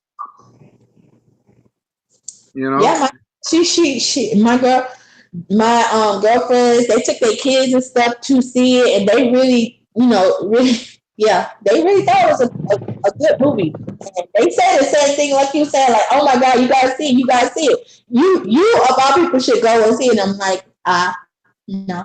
Nah, Yeah, okay. Yeah. yeah, just give it a chance. Just see it from the beginning to the end. Because if you see like 5 minutes, you're not gonna get the grasp. Okay. Like I said, like really, I am gonna give it a chance when I go. I'm just gonna open my mind to it.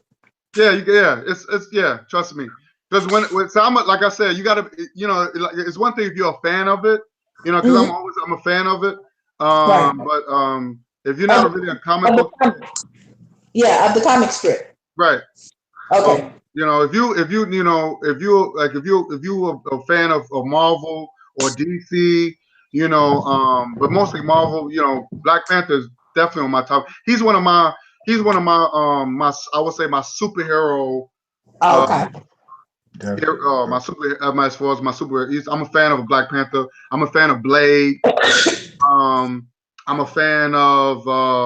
That's why I wish Denzel Washington. I'm not Denzel Washington. Wesley Snipes make another one. He's thinking about making another one. Because I love when he be killing shit out of those white folks. Because that's another deep movie too. Because only vampire could go in the sun. Right. White people can't go in the sun. So Right. that's another symbolic message. Yeah. Remember Frost had to put on a sunscreen, and he said, man, that's the only time I can stay in the sun. hey, and we were talking about the brothers. You see how they did Wesley Snipes as well. He was, yeah. He was part of something that was one of those movies that was underlining where he was killing white folks. Right. I got the name of it, but that was it like Wesley Snipes is a Moor. Yeah, it's a Moor. Yeah, right. Yeah, that's true. The only thing I don't like about Wesley, he don't date sisters. He's like Japanese women. Right. Which is kind of ironic. Yeah. But Moors, if you look at Moors, they sold out too. If you look at the history of Moors, how they invaded Europe and they started having mixed babies with those white women. So I don't know. Moors, I don't know. They have a certain level of consciousness too, but they You're talking about the Moors that helped well, yeah, when they invaded Europe and how Europe became civilized because of West African Moors. Okay, yeah, okay. They started having mixed children and stuff like that. Okay, yeah. All right. So the Moors, they have a certain conscience, but they're not really consistent people. You know what I mean? Like I don't know. Something about them I'm a little funny with that Moor stuff. Yeah. Yeah. So yeah. So what else is on the list? I don't know, bro. Just, I don't know, come up with something, man. Just what's on your mind? So Donna, what's on your mind? What bothers you? What's your view on interracial relationships, homosexuality? Wow. I'm gonna be honest with you. I appreciate this video. I appreciate it. I don't know if it completely is the right time. I appreciate this opportunity right here because I have a lot on my soul about us. And unfortunately, like it's not enough time, but I will just address the ideal of Black family. My own personal self has a personal issue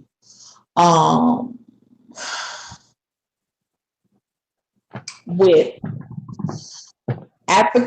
our brothers in certain situations where you get the opportunity to, if you have an outside child and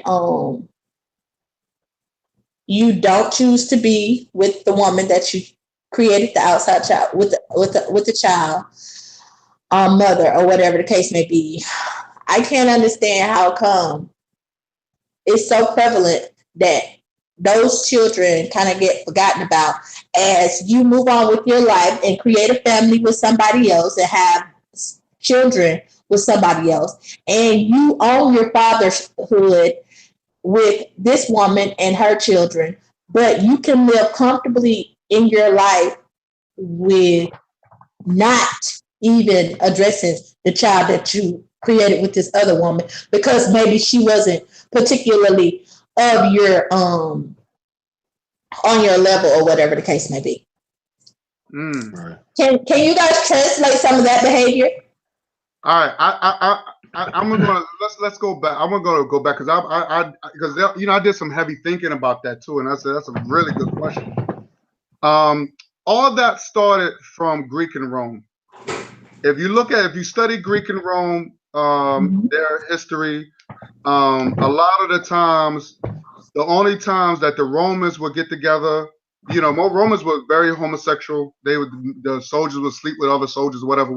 The only time they would procreate with a woman is, just to get her pregnant, just to continue that legacy. Right. But all that started from Greek and Roman. What happened was, and this is what you're seeing now in today's time, it's more like the Greek and Roman way, like the whole pedophilia, bestiality, and a whole bunch of homosexuality. And quite a bit of homosexuality, to the point that the whole family facade is basically a facade, like the family make up you with this woman or whatever, and so-called put her in the house and taking care of her or whatever. It's still like to create like jealousy amongst the women, and creates an idea that one is less than the other, but in all actuality, the dude is really like a homo or whatever. Right, exactly. And even that goes on today, because I remember one time in the 90s, that was the first time the news exposed these homos, the homo thugs. Right. How they would have girlfriends in the house or their wives, and they would go back and they would sneak in the house and they would go to these gay clubs. You saw that in The Sopranos. Sopranos, how this guy named Vito, right? Yeah. And he didn't have sex with his wife for like over a year, but because he would, wake up in the middle of the night and he'll go to a gay bar and make out until later on he got caught. I'm just now catching on The Sopranos now. Right. Right, and I'm just now kind of catching on to the awareness and researching it and looking into it a little bit more in regards to the fact that, like, in my gut, like, I feel certain times like the certain things about men, about our brothers, with like I love black men. I love my black men, or whatever the case may be. I really, really do. But I could say I'm scarred against them a little bit. I don't. I trust God. I trust myself. In that I'm be put in the presence of true black men, because a lot it's real saturated with a lot of brothers that aren't true. Right. And it's very hard to differentiate. Like it's very, you have to really be like I'm closing my mind right now and detoxing myself of certain things. And I was just under debate on whether or not I was gonna like close out my Facebook and my Instagram for a little bit, just to really like really become more organic and become more one with myself. And because sometimes I think like I expose myself to the wrong element, and or this venue right here gives me an opportunity to speak to the brothers and understand, because that's what I'm in search of from my soul, is knowing truly what it is that the brother need, and truly my purpose to the brother. I want to just touch on about the whole men having outside children outside. Well, I want to touch that real quick. When you look at the Greek and Rome lifestyle, what happened was that it spread throughout Europe, right? So that's what they was doing throughout Europe, even during the Dark Ages. doing 1500s when they're doing the nights. And if you look at, I don't know if you watch Game of Thrones, but Game of Thrones, there was a lot of bastard making too. That's why that's what a lot of guys would be like, well, I'm so and so, I'm a bastard from this child, you know, and when, because if that king dies, who's going to take over the throne? The bastard who's left. You know what I'm saying? So then let's fast forward. Then you have the hippie movement, right? They didn't believe in marriage either. So you have there's a lot of unwed kids coming out, and they call it what? The love child. So what happened was when they took black people, we didn't believe in that stuff. We believed men were men. Men took care of their women, and we married our women. And sometimes, most cases, we married multiple women because we believe no woman should be without a husband. Right. This is where, because one thing about marriage, that's a status. That's like saying you're a queen, you're off limits. You know what I mean? So that's why women walk around proud, like I'm a wife. That feels good. You see what I'm saying? So you got that. Oh yeah, I totally believe that because again, the person I married, for example, I was married, and my husband and I have not lived together since like 2013, but I'm still married to this man simply because it means something to be married to somebody, and that will keep other people at bay or whatever the case may be. But basically, of course, he's moved on or whatever, and he's about to marry somebody else or whatever the case may be. But in my mind, it does mean something, but to me, for real, like it doesn't mean anything. Right.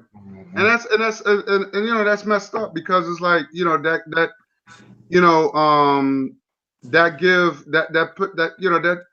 just set us back. You know what I mean? It's like, damn, you know, I mean, even when we try to do something right, you know, like even good brothers like me and Craig, you know, you got brothers that, you know, make us look bad. You know what I mean? And we always got to clean up the mess. That's what they say nice guys finish last, right? Right. So, but you got women. Seriously, again, my issues, again, I told you it's deep because my kid's father, really like warped my self-esteem in regards to, because I was pregnant with his kids or whatever. Like he didn't know that my body was gonna change so much. And he didn't appreciate it. Wow.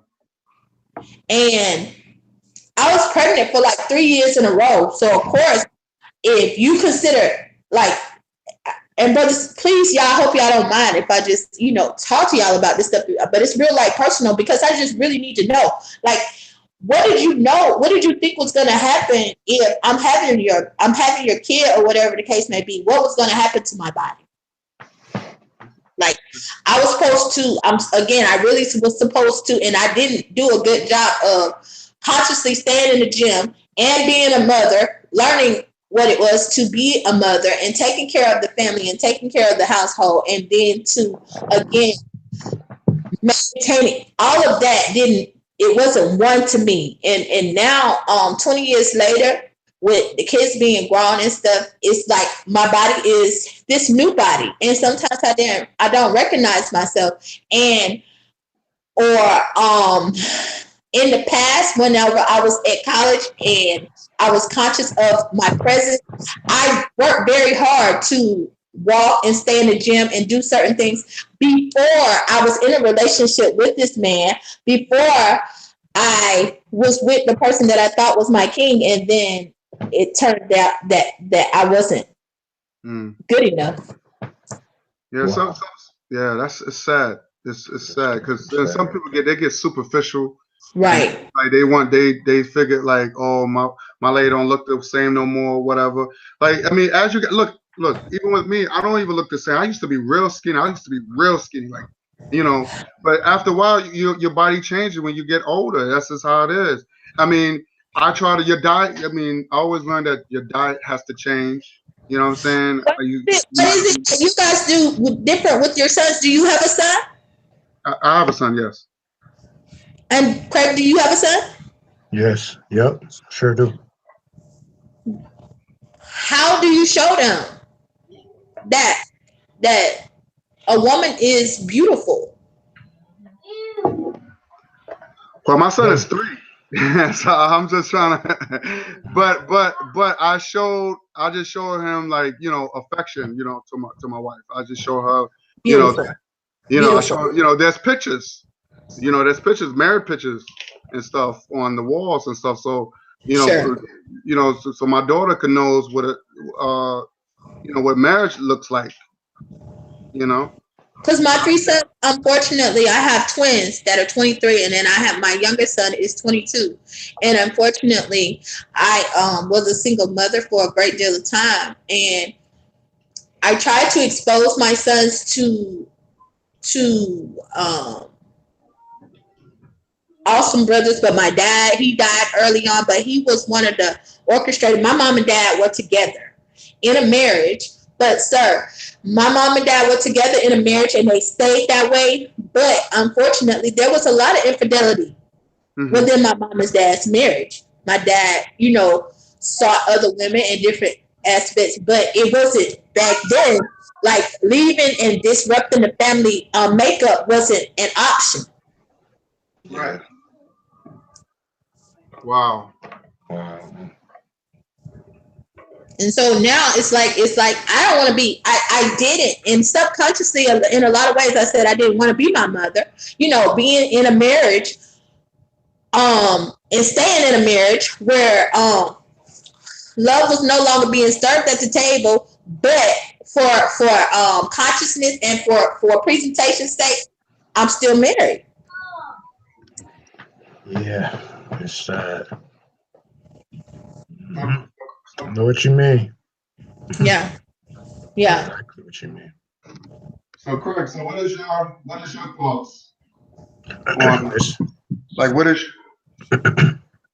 your thoughts on the whole,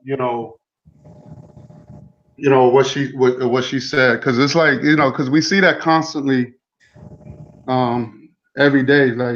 It's making good. It makes things hard. But my question is this too.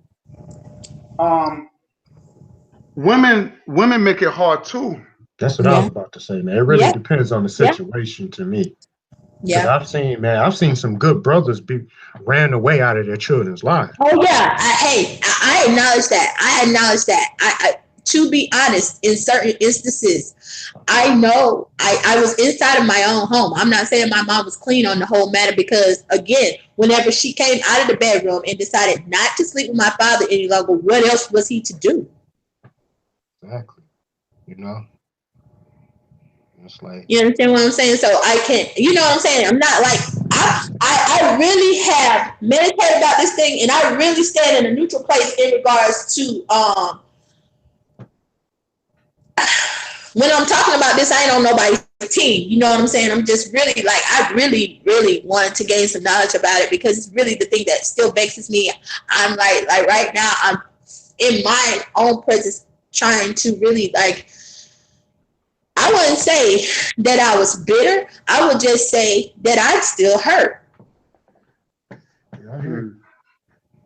And I would love to get to a position to heal from it.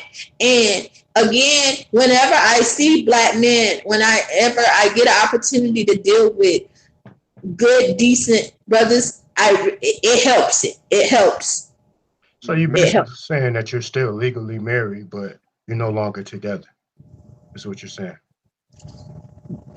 Nope. Isn't that what you just said? That you are yes, that's exactly. I'm still legally married. What's so funny? Me and you have a lot in common. I'm in the same situation right now. I'm in the process of going through a divorce. But I haven't. A couple of times I've had the means to get a divorce, and when I meditate about it, again, I say that if he wants a divorce, he can get a divorce. I'm more than willing to sign whatever the case may be. But it's easy, because once I get a divorce, I have to go back to my maiden name, which is fine with me, because my dad is that's the name that I would like to carry for the rest of my life. That's fine. But I won't be the one. He would divorce me. I would not be the one that moves forward with. I mean, it's so crazy that like, I mean, I'm in the process of going through something similar to this right now. Like, I have divorce papers and all that stuff already. I haven't filed them yet or whatever. But I mean, like, wow, it's crazy. Cause I was just talking to my, to my bro, like off the air about this, man. Like, it's real stressful. Because I have 2 kids. Like, I don't have kids your children's age. My oldest is about to turn 9. My son is about to turn 9. So you're still and that's one of that's inside that thing where the babies is still in transition and learning from us and things. You want to move, right? You want to move in a certain way to affect the children as little as possible. Yeah. And sometimes that's very difficult.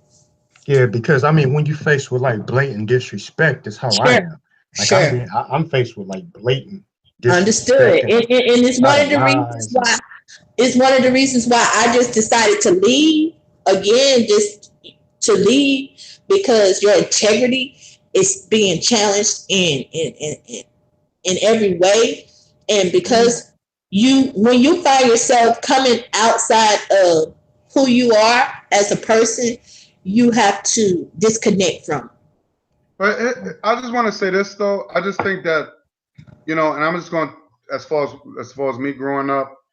At one point I had a little like self-hate issue growing up in high school. So I see a lot of women chasing these wrong type of men. Right. And I'm out there busting my ass, going to school, and then when these women, they get pregnant by these guys, and all of a sudden they want to come to me, and they want to come, or guys like me, and all of a sudden they want a father figure, or you got the good job, and then they was talking about, oh, I've done all this stuff from my last dude, and he didn't do this. So it's like, I didn't want that. You see what I'm saying? I didn't want that. I didn't want to be with no girl who already had kids, and this is when I didn't have any children, because my mother was strict. She was kind of like strict in a way, because but she made sense. Right. I always say I don't mind people become strict, but make sense. And she said, look, when I got with your father didn't have outside kids. I didn't have outside kids, so it was special when we joined together, even though their marriage didn't work out. But she was like, it would be best if you get with some woman who don't have any kids, because you don't have any kids. Because she didn't like no woman. She didn't like me bringing home no woman who already have a family, right? Because it wouldn't be fair to me. Right. So, and I did that. I did what I did. Got with a woman who didn't have no kids, and I asked her multiple, because women do lie. They said, "Oh, I don't never got pregnant before," because I didn't want to deal with a girl who got pregnant before. Right. She was just like, no, I never got no pregnant before. But I said, okay, cool. So we dated. We graduated from school because education was first, and then we got engaged and we got married, and this before we had our kids. So that's great, bro. But what I learned, but before that, my mother, even like Donna, you have said something very important too. My mother was already into the consciousness. Sure. Even though she had this Christianity background, but she grew up with the Black Panther movement and all that stuff, and she was at the era where Dr. King got assassinated and Malcolm. So she was already in that era of consciousness when consciousness was coming up, especially during the 70s. Right.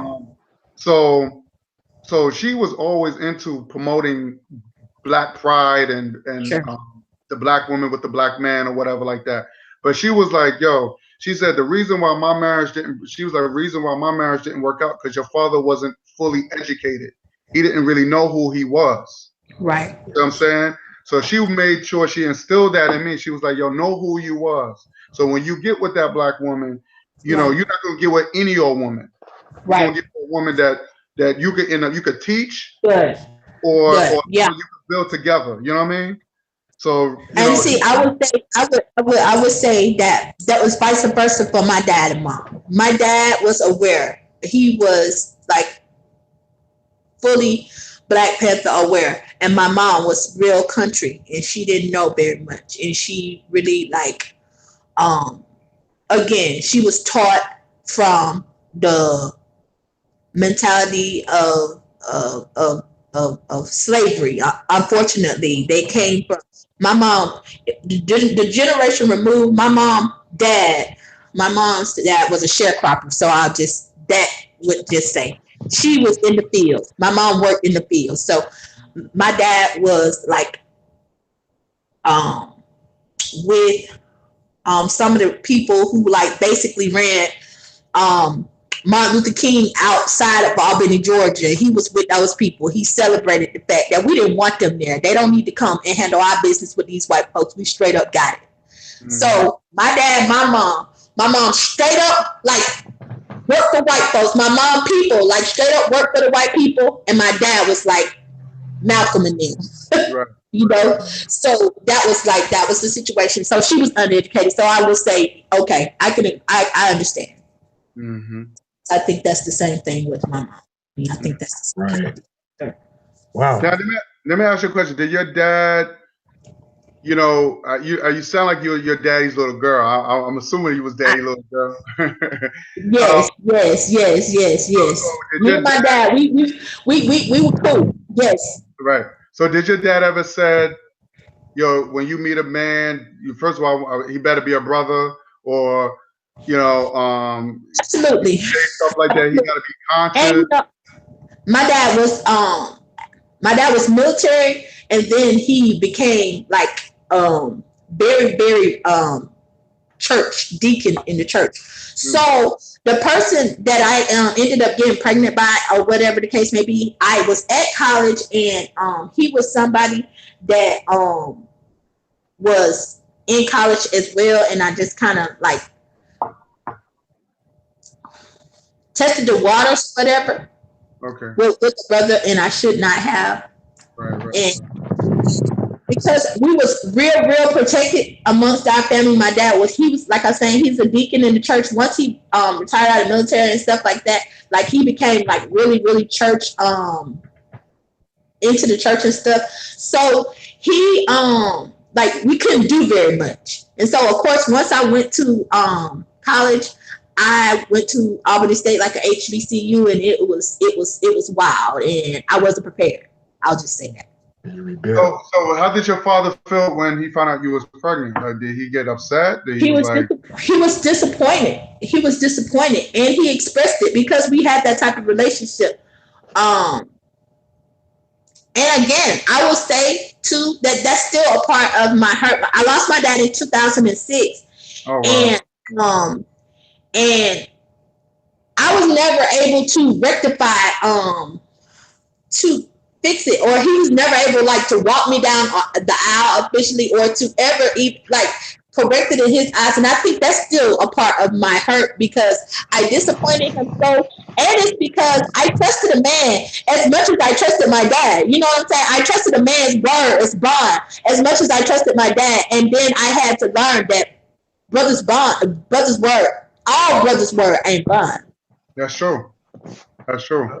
Like a guy, like, see, the thing is with me, like, I think what happens is this: you have to, when you get into these relationships, and this is what I had to learn as I started dating women. You have to treat these relationships like you're on a job interview. Okay. You have to see if you got to use background checks. Okay. Now you gotta ask people about their medical background. You know, do you have high blood pressure? Have you caught any diseases? Sure. Do you have any diseases I should know about? Mm-hmm. And a man should always also has to tell you, say, look, I'm not trying to get you pregnant or whatever, because I got goals, I've got dreams. If he's not thinking about his dreams, so he can help make your life a little easier. True. Okay. He's not talking about marriage. Yeah. He's not talking about being a husband. See, these things has to come up when these conversations. So a lot of times people get into these long relationships and they think they know the person. They don't know nothing about that person. Right. True. And this is where the conflict starts. And then when people things happen, they be like, oh, I thought I knew him. Well, I didn't know he was going to do this. Or I didn't know she was going to do this. Right. And same things you're going through. I know a lot of guys, women go. A lot of guys go through what women. Right. They love them and they don't love them, and it's all types of mess.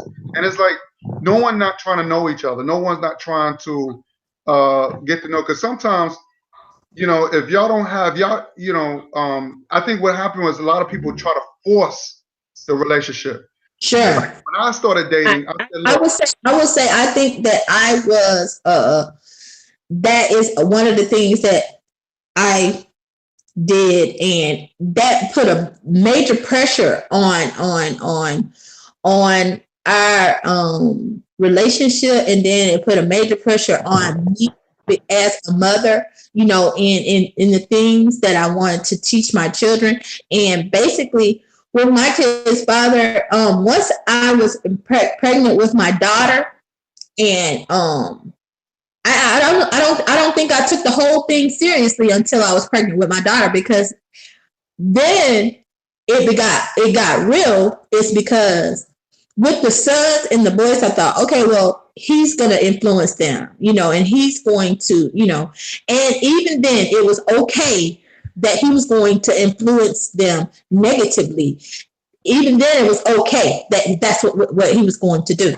But with my daughter, it became very sacred to me of what messages were going to be sent to her. right. And that's where I can say that I was powered up, and that I remember who I was in a great way. Because I decided at that time, and even though my dad had even talked to me about this man, and he had told me, and everything else with my dad I had trusted, and he had told me about this man, I still couldn't hear it because I was all in those rose-colored glasses about this person. Once I was pregnant with my daughter, it was like I don't know, an awakening. To the point that I could not send that message that it was okay to just dwell in a place with her, simply because that is exactly what my mom did, with having, I have 3 sisters, with having 4 girls and 1 son. And unfortunately, with my brother being, now, since my dad passed away, openly gay. But apparently he says that he was all the time. He was just a secret, or whatever. But he was only comfortable enough to say it out loud once my dad had passed. Oh, wow. Wow. That's deep. That is deep. So your kids is from the same guy or different guys? The twins are my oldest, and I got pregnant with them from the guy in college. Okay, you're not married. You're not married to the guy in college. No. Oh, okay. I'm not even married to my younger 2 children's father either, as well. Okay. Right. So how many kids you have altogether? 3? 4. 4. Okay. So who's the guy that you're married to? Wow, that's deep. Isn't that deep? Okay. So the guy that I actually married was a family friend, was like a family friend of all of ours that we grew up together. Wow. And that he actually left and went to the Navy and came back home and saw that my kid's father was a mutual friend of, we all were friends. He came back home, and I was still a single mom. I was still a single mom and dealing with my kids alone, and having my kids, raising them by myself. When he came home, it was like, oh my goodness, this man did not marry you. And this person is like this type of person or whatever. And he didn't,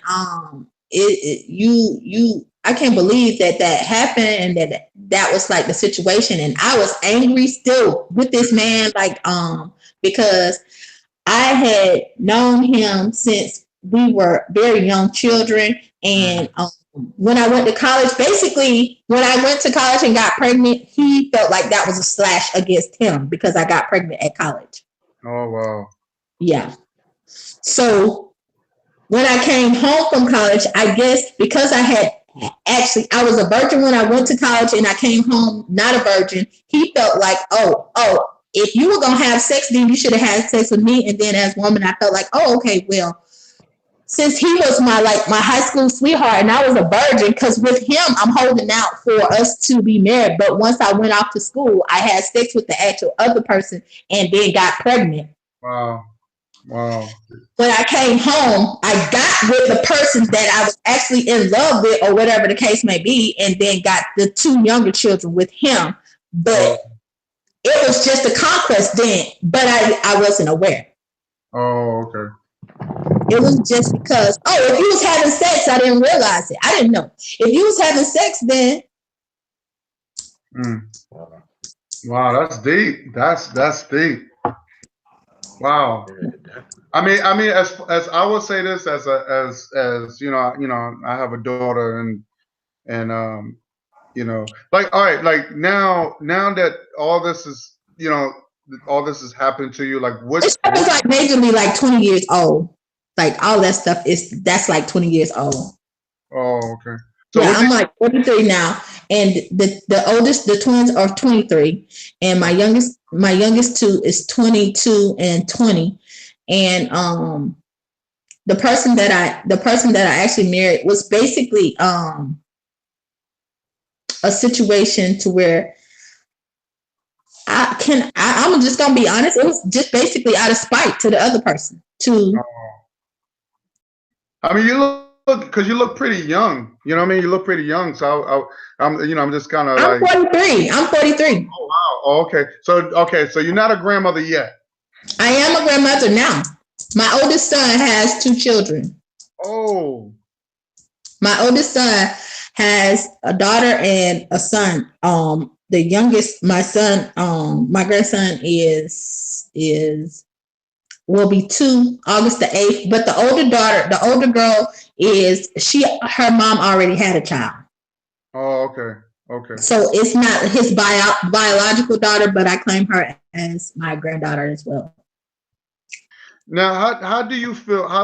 What's your outlook on young grandmother? Because 43, that's pretty young as far as being a grandmother. Like, because when I was growing up, grandmothers was always like late 60s. A grandmother. That she could barely walk. Sure.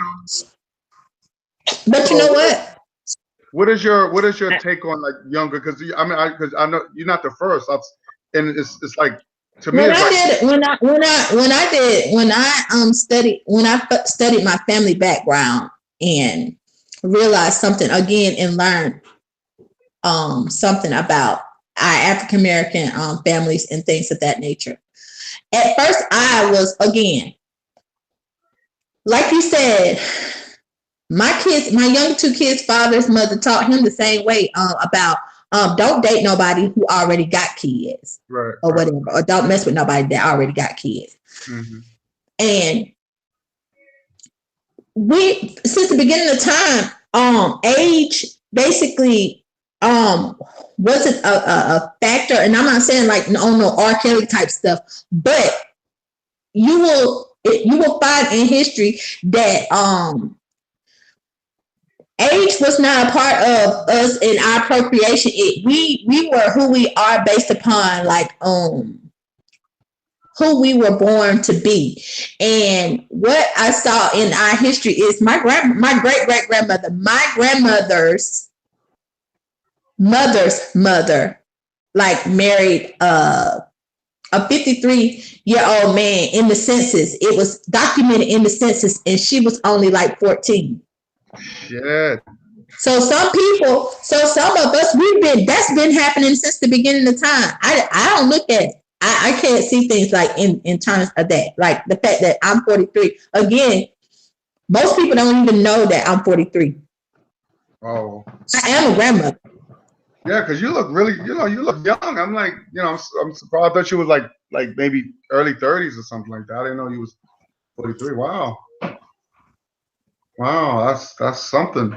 So what do you say to your kids, like now that with all the stuff that you went through, how do you express that to your kids, and so your kids won't follow the same patterns, I guess. Well, again, when I became pregnant with my daughter, I changed. I went through my first like being aware of meditation, and I started to meditate when I was young, when I became pregnant with my daughter, because it changed my body. Like, it wasn't like something that I had planned. I became different in my thought process, and I will say that was the universal God. I will say truly, because I was pregnant with this girl child. And at the time, I was experiencing her father in the worst possible way, because I was supposed to have gotten an abortion. Wow. Because I already had 3 boys, and he had already acknowledged with his first son, which was my youngest child, that he was not prepared to be a father. We had moved too fast, and this wasn't anything that he wanted to be a part of. Wow. But I was already pregnant with my daughter. And you don't believe in abortions? Oh no. I feel truly that once I was pregnant, that I was touched by God to carry this child and to take care of these children. They were my responsibility, and I took that on wholeheartedly as mother, and I embodied my mother goddess trueness, in which I tried to live my life by a certain example in regards to my children, and especially once I had my daughter. Now are you getting like any child support from these guys? Like any help?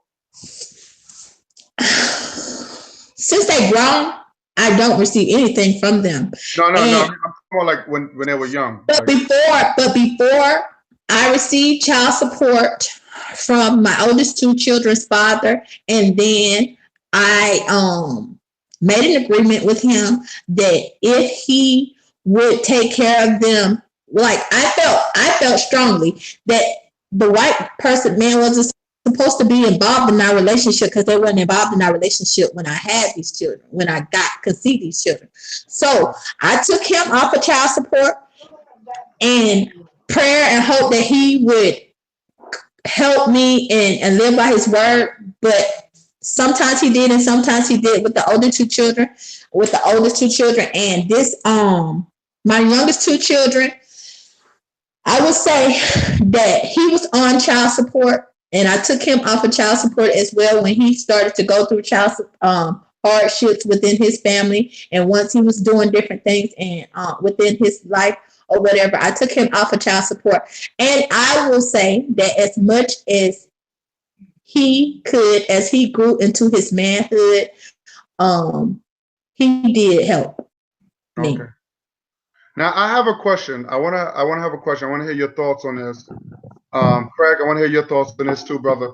What are your thoughts when you see a woman that she has 2 kids from 2 different relationships, out of wedlock, and these guys are not around for their kids? You know, they moved on with their life or whatever, even though she's probably getting child support.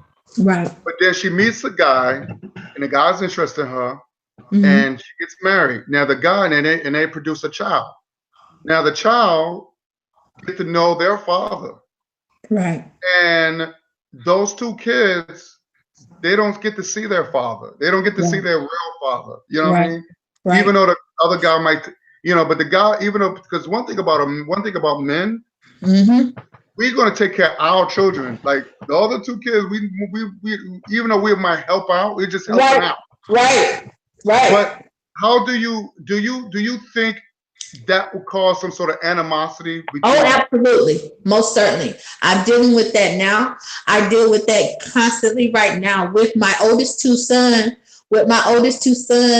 They are 23 years old, and they still sometimes say that I favor my younger 2 children because their dad was they feel that their dad was more there for them and took care of them. I told you, like I said, as much as possible, they think that I gave him more opportunities to do for my younger two kids because I care for him more, but only because I didn't know their dad as much or whatever the case may be, and I didn't require that much from him. And they have a resentment there. There definitely is a resentment there with my grown adult 23-year-old sons, most certainly. That's sad. Craig? Yes, sir. What's your thoughts on that about kids? God, about a child, knowing that their father's always there with them, right? Every day, and compared to if their half sister and brothers, when their father's not that there for them like that, they don't see their fathers like that. Well, I mean, I look at it, like the new man that's involved in the situation. I mean, he can't help, what, some other man, decide to abandon his kids. I mean, I guess, in a sense, it really just depends on the man. Because, I'm the type of man that, like, if I was to get with the woman, if I get with the woman and, this woman has 2-3 kids or whatever by, another man that doesn't want to be involved in the children's life, like I have no problem stepping up to the plate. I would have no problem stepping up to the plate, trying to be a role model, right? For kids, even though they're not biologically mine. It doesn't matter to me, because the reason I say that is because I was raised by my grandfather, who was not my biological grandfather. Okay. He was more of a father than my biological father. I mean, my grandfather spent time with me. Okay. My grandfather left me left me his house. I'm talking about, this is my real grandfather. I mean, even though he's not my biological grandfather, like he took me fishing. I mean, he showed me how to hunt. Like, he taught me how to be, a man that my biological father never taught me to be. Exactly. So basically, men certainly can rise to the occasion in regards to that, and that's for real. And that is one of the reasons why, at the time when I married my husband, I was at a loss with my sons. I was at a loss with my sons because they had just now came into their teenage life, and all of like the mothering that I had that I was teaching them and that I was trying to give them. Now they no longer could hear me as teenage boys. They were trying to find their own way in regards to, they felt like I couldn't tell them nothing about being men. They felt I could tell that was in their attitude and how they changed themselves and how they started to become. And again, the resentment and the bitterness, the behavior started to change a great deal. For which these are things certain things that I had not even taught them. They had started to misbehave. And I thought in marrying my husband, just to have what I considered at that time was not an outsider, was somebody that they was most familiar with, that it would help them to, that they would embrace it. But actually it backfired and they were more angry again. It seems to me that they only long for their father. Right. Wow. It's So that was that meant for a demise in our relationship, because again, when my son started to, and that's one of the reasons why I just left my husband, because when my son started to act out and things like that and just be a certain way, he never stepped in as a role, because he knew my youngest son's and daughter's dad, or whatever the case may be. He never stepped in truly as a role of father in our home. He just was like my partner, but not father. Yeah. That's deep. So I mean, what's your thoughts when women, and I'm assuming all these guys, or these men that you was involved with were brothers? Sure, absolutely. Were black men. So most definitely. I've never been with anybody outside. I've never been outside my race, sir. So what made you, or what triggered women, or what trigger you not to step outside your race as far? Because you know you hear a lot of that with black women. It's like, oh, these black men are no good. Man, listen, hey, my dad and my dad, like again, my dad was my first person that I idolized. That he was my dad. He was, that I never seen nothing outside of our race simply because my dad, my grandfather, my dad's dad, and I was just talking about this with my daughter, like even my mom's dad, all of those people were black people. I never, we didn't, again, Bill Cosby and all those people, they were black people with black people to me. I don't know anything outside of that. It used to be the joke in our house again, and now I'm saying it was a joke. When my mom and my dad used to say, if they can't use your comb, you can't bring them home. Like I heard that before, yeah. I heard that before. My dad didn't play that mess. He wasn't no racist because he was drafted into them folks' army.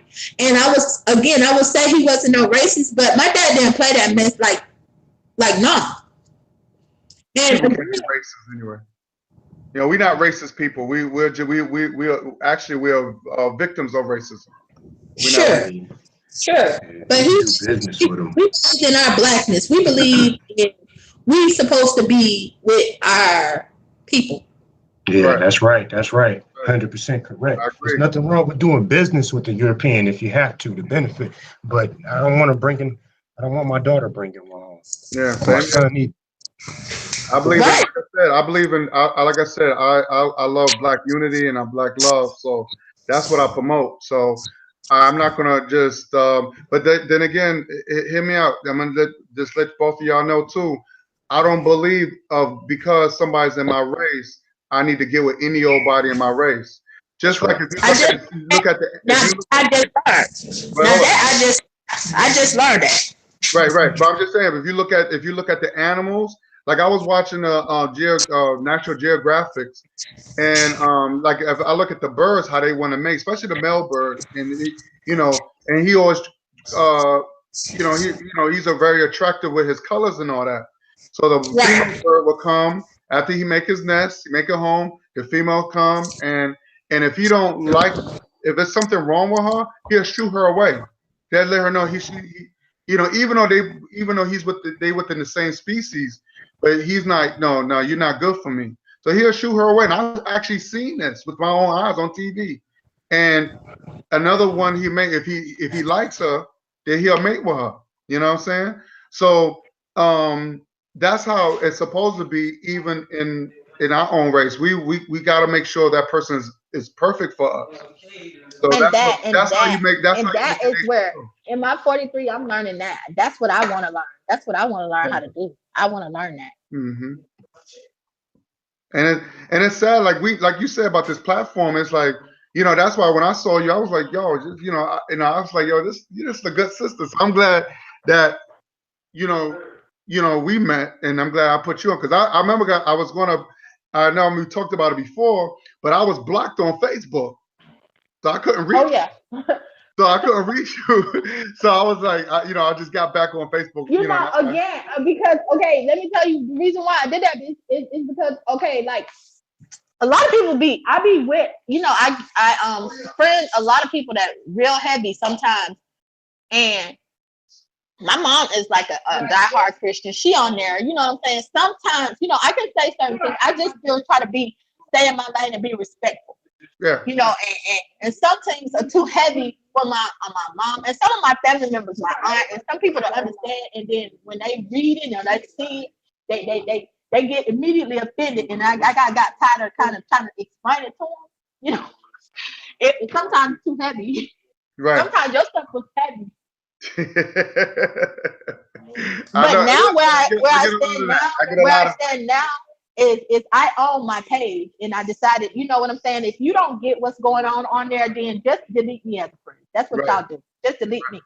I respect anybody's view. I might, like I said, I might not agree with everybody's page and stuff like that, whatever they post up. But I do respect, like even with the Bible, like there's some things in the Bible I noticed that people don't follow the Bible. Like even Right. though they're a Christian, they don't Exactly. like Yeah. I'm gonna give you a perfect example. We talking about like, you know, staying within our own race and make our own race grow and prosper, right? Right. But you've got a lot of Christians, they think it's good to interracial, right? It's good. Yeah. But in the Bible it says do not mix with other nations. It said don't do it. It said don't do it.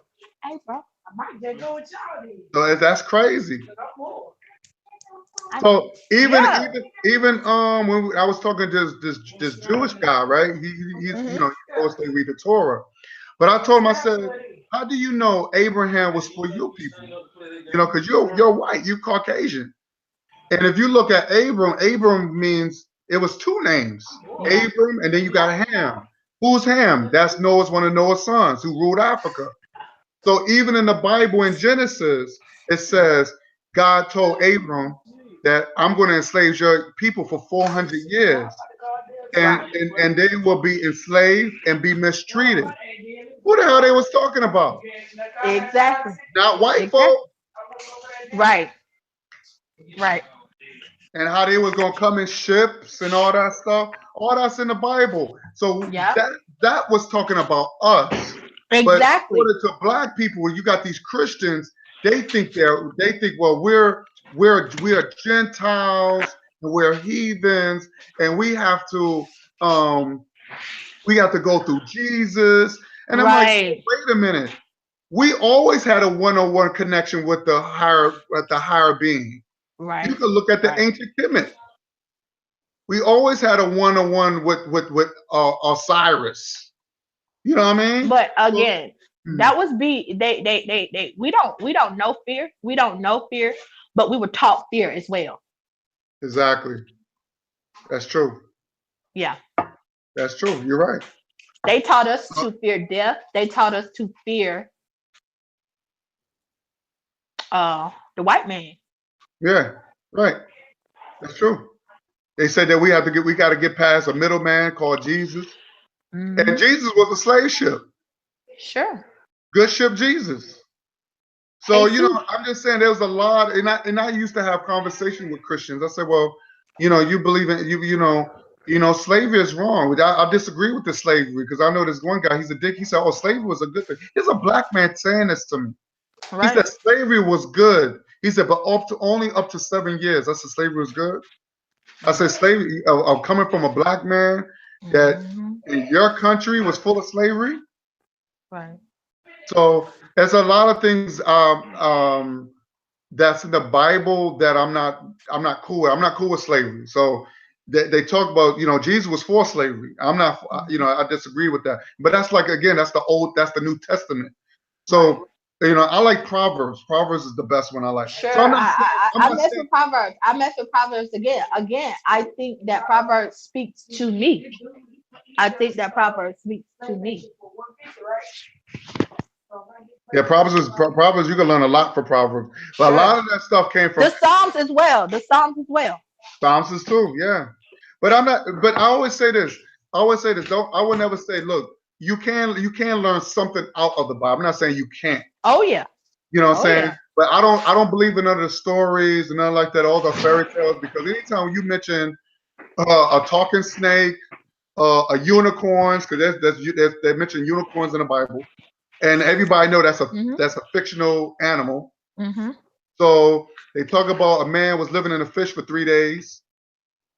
You know, when you 2 bears killed 42 children, and the Christians said that was a good thing. Did you heard about that? Did you hear that it was a story where 42 kids was killed by 2 bears because they was teasing a prophet, calling him boyhead. So he called on the Lord, and 2 bears came out, and 42 kids got slaughtered. And Christians said that was a good thing. Also, Christians said that Moses, who killed his own people, he killed 3,000 people, over 3,000 people, and people, even the white Jews saying, "Oh, that's Moses. He could do whatever he wants." And this is madness. I said because they worshipped a golden calf. You don't kill people today. It's not like they was harming him. I would have been like, yo, you go worship, you do you. I'm going to worship what I worship. But no, he said, well, anybody wants to join me, and once you join me, you get your swords and you slaughter all these motherfuckers. And that was his own people. Wow. Right. And I mean, look, certain things I'm not for, just because it's in the Bible. It's all just it's just Again, coming in with the acknowledging that the universal God is everywhere, and that there was a purpose for it as well. The Bible, it was put together into me, orchestrated by man. So you have to look at it in terms of that. It's just a book. It's just a book. And again, I always ask for discernment whenever I'm reading anything, because whatever message I'm supposed to receive, whatever message I'm supposed to get from something like that, I want the universal God to allow my mind to open to receive whatever it is I'm supposed to receive. Because this stuff is demonic. Some of that stuff is majorly demonic. Some of the people that put it together were certainly with Satan. yes. There's a lot of killings in that. It's a bloodbath book. Yeah. That's a bloodbath book. But the Psalms and the Proverbs, and even, sometimes in Lamentations and in Jeremiah, again, I celebrate the authors. I celebrate those people were writers. Those people were given certain things to pass on through time. And that's why I believe that books and learning different things are like the time machine. We can travel and be present in places where we can't physically go, but consciously in our heart mind, we can do that. So again, it's only purpose for you in anything that you learn about and anything that you read. And especially with the Bible, people certainly don't want to understand that, simply because, again, they were indoctrinated. I sometimes I still am. My mom tells me to come to church, I come to church.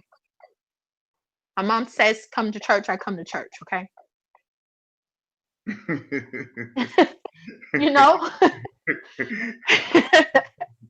I hear that. I say you want to disappoint mama. I totally understand that. Yeah, but I hear you. Like my mom, she's not ready for that. She's not ready. No. And again, like my granny, how can we? Again, even given the things that we learned, about it. My granny, she passed away in 2011. Again, the things that I learned, again, I talked to her deeply about certain things that I now know that I was coming to. And she was like in her late 80s at the time, and she knew her time was coming in regards to, I had already lost my dad, so I had this big major question about death, and she helped me to know that it's death was not something to be sad about. It was a freedom. And she translated that to me in such a way that I only could hear it from her. You know what I'm saying? Because she was granny. And, if anybody else had said those things, I still would have not received it. But I only heard it from her. And then I asked her, I said, well, granny, once you pass away and when you're gone, because she used to speak about being gone a great deal as the time progressed. And she came to me because I think that she understood that it had been difficult for me, because after my dad passed away, that was like my buddy, my best friend, and whatever the case may be. And then she knew that, girl, I'm fixing to be gone too. You know what I mean? So I think that's why she talked to me about it. And she's like, I'm saying, well, if you know that you are gone, will you give me a sign, or will you show me something? And she's saying, it's such a mystery that I don't even know that I will be conscious even to remember you. Mm. But I guess since we're having this conversation, since we're talking to each other about it, you will remember me. You will remember that we're talking about this. And so you will be aware and able at the time to receive anything and something that was happening that's happening. And whenever she actually died, we my aunt called and told us that, you know, that something was happening, that we're having to take her to the hospital. And my cousin was like, as soon as we got there, she had already passed, but my cousin was like, she came directly to me and said that she was waiting on you. And I think that that was her way of saying, girl, yes, I knew what was happening and I was basically in control of it. Mm. That's crazy. And I got tired of waiting, or whatever the case may be, because it took out so long to get here. But basically, and she was like, she waited on you, and I told her to go ahead. That's my cousin. I was close to her, my cousin, and she was like, and I told her to go ahead. She was waiting on you, Mm. is what she said to me. And I think that, again, the Bible, even though to me it was meant for something that was damning, but all things work together for the good. I believe in some of those scriptures. I believe in some of it because it's true. And it's no way for it to be But a but but the lie. thing is, is that this book was created by white men who thought the world was flat. You see what I'm saying? If you look at the original Holy Bible that was published in 1611. So you're talking about It was just put together. It was just put together by those guys. All right. of the people that actually that physically wrote it had nothing to do with those people. Well, Not all well, of those but people. my question is, and this is where I go to leads to my next question, is that it was first written in Greek. It was written in Greek, right? And Mm-hmm. then it was translated into English. So again, if a white man is ignorant, he won't be able to understand certain words from another language like that. You could be a really good translator, but certain words might not mean the same. Like I'll give you a perfect example, like the word faggot, right? Mm-hmm. People Mm-hmm. think, oh my God, you know, that's derogatory, blah blah blah. That's like calling somebody gay. No, but you go to some countries, it means sticks. Some countries mean cigarettes. Okay. You see what I'm saying? Right. So, it depends on the context of these words or whatever. And Right. even then, I could show you proof that there's a guy that even he said that he was a Greek, he was one of those Greek translators, and even he said that people that one of the translations was incorrect. Okay. Well, he thought it was incorrect. So when it Okay. got to the English, um, only a certain percentage of the Bible was translated, but then Correctly. he adds some other stuff, and then he adds I forgot his name, but he adds his they hung this guy who Okay. translated into English in the third. I think the third was no he did the third edition of the Bible. Mm. So he hung him because it was a political he was making a political statement. So the Mm. so the so the Pope and Vatican, they got this guy hung. Mm. You see what I'm saying? Because he was saying, well, why should go to the church to get answers? Why they just have the Bible for themselves? Mm-hmm. And that's why. So yeah, it was against the law to have the Bible in Europe. You couldn't walk Mm-hmm. around. And when they got the Bible, then when they come in and enslaved us, we couldn't have the Bible. You see what I'm saying? We wasn't even allowed to read or write, because they didn't want us to be smart, or they didn't want to know what they was thinking and what they knew. What they thought that they was depriving us of. Right. But again, knowledge does not come from any book. It comes from ourselves. Right. It's a spiritual thing. It's a spiritual. It's Sure. a spiritual. It's a spiritual. It's spiritual knowledge. Yeah. So yeah. So all right, my last. This is the. I want to say this. Um, we could probably end it on this one. What is your thoughts on reparations? And what do you think reparations should be for Black people? Correct? Are you? Hey, Yeah, just a I was waiting second. for Craig. Just give me, hey, give me a second. I'm actually, man, my brother Tyleek just messaged me, trying to get him to Okay. join in before we close this out. Okay. Hold up. Look, I'll let y'all go first. All right, Just yo. give me So just a Donna, second. okay? What is you? How you feel about reparations for Black people? Because we're the only race of people that didn't get it. Because the Japanese, Bro, Japanese got it. I feel that it is owed to us. I feel that truly the reason why we probably will never get it is because um again, that would be definitely the crushing of the Americas as it is, because if they started to try to pay us reparation for our its hardships, I think that it would bankrupt. I think that it would crush all the system So you as a don't think it whole. would help the comedy more? Oh no. Hmm. Mm-mm. Mm-mm. Because But I think that Black people would try to give it right back to the white man. you It's kind of think like an investment. no, I don't believe that. I don't believe that. Hmm. I think if given the opportunity, I think if given the opportunity and giving us what truly is due, I think that a great many of us would invest in our own separation from the economy as we know it, our black the system as we know it. I think that we could use for an example as the Black Wall Street, and every time in every aspect of what you can read in history from us, where we separated, our stuff is successful. It's easy peasy. And I'm gonna tell you this to truth.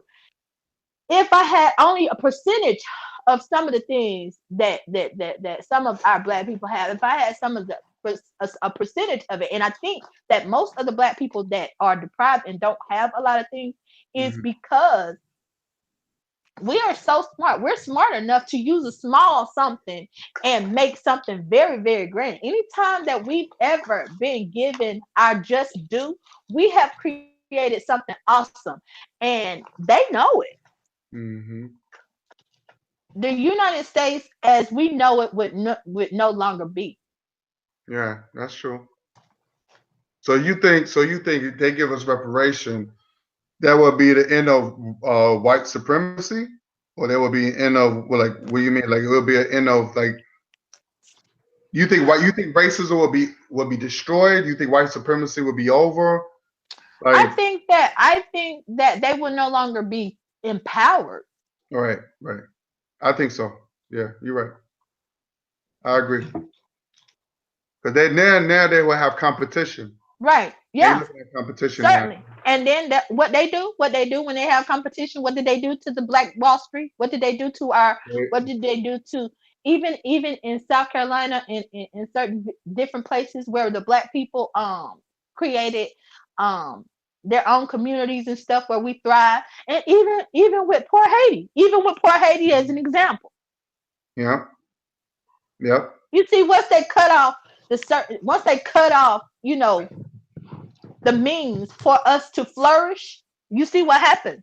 And they try to use Haiti as an example. That's But I true. would say the United States Virgin Islands and different places down there and Puerto Rico and different places are the places that they still, decide to contribute to, but they're still separated from the United States itself, but it's still a part.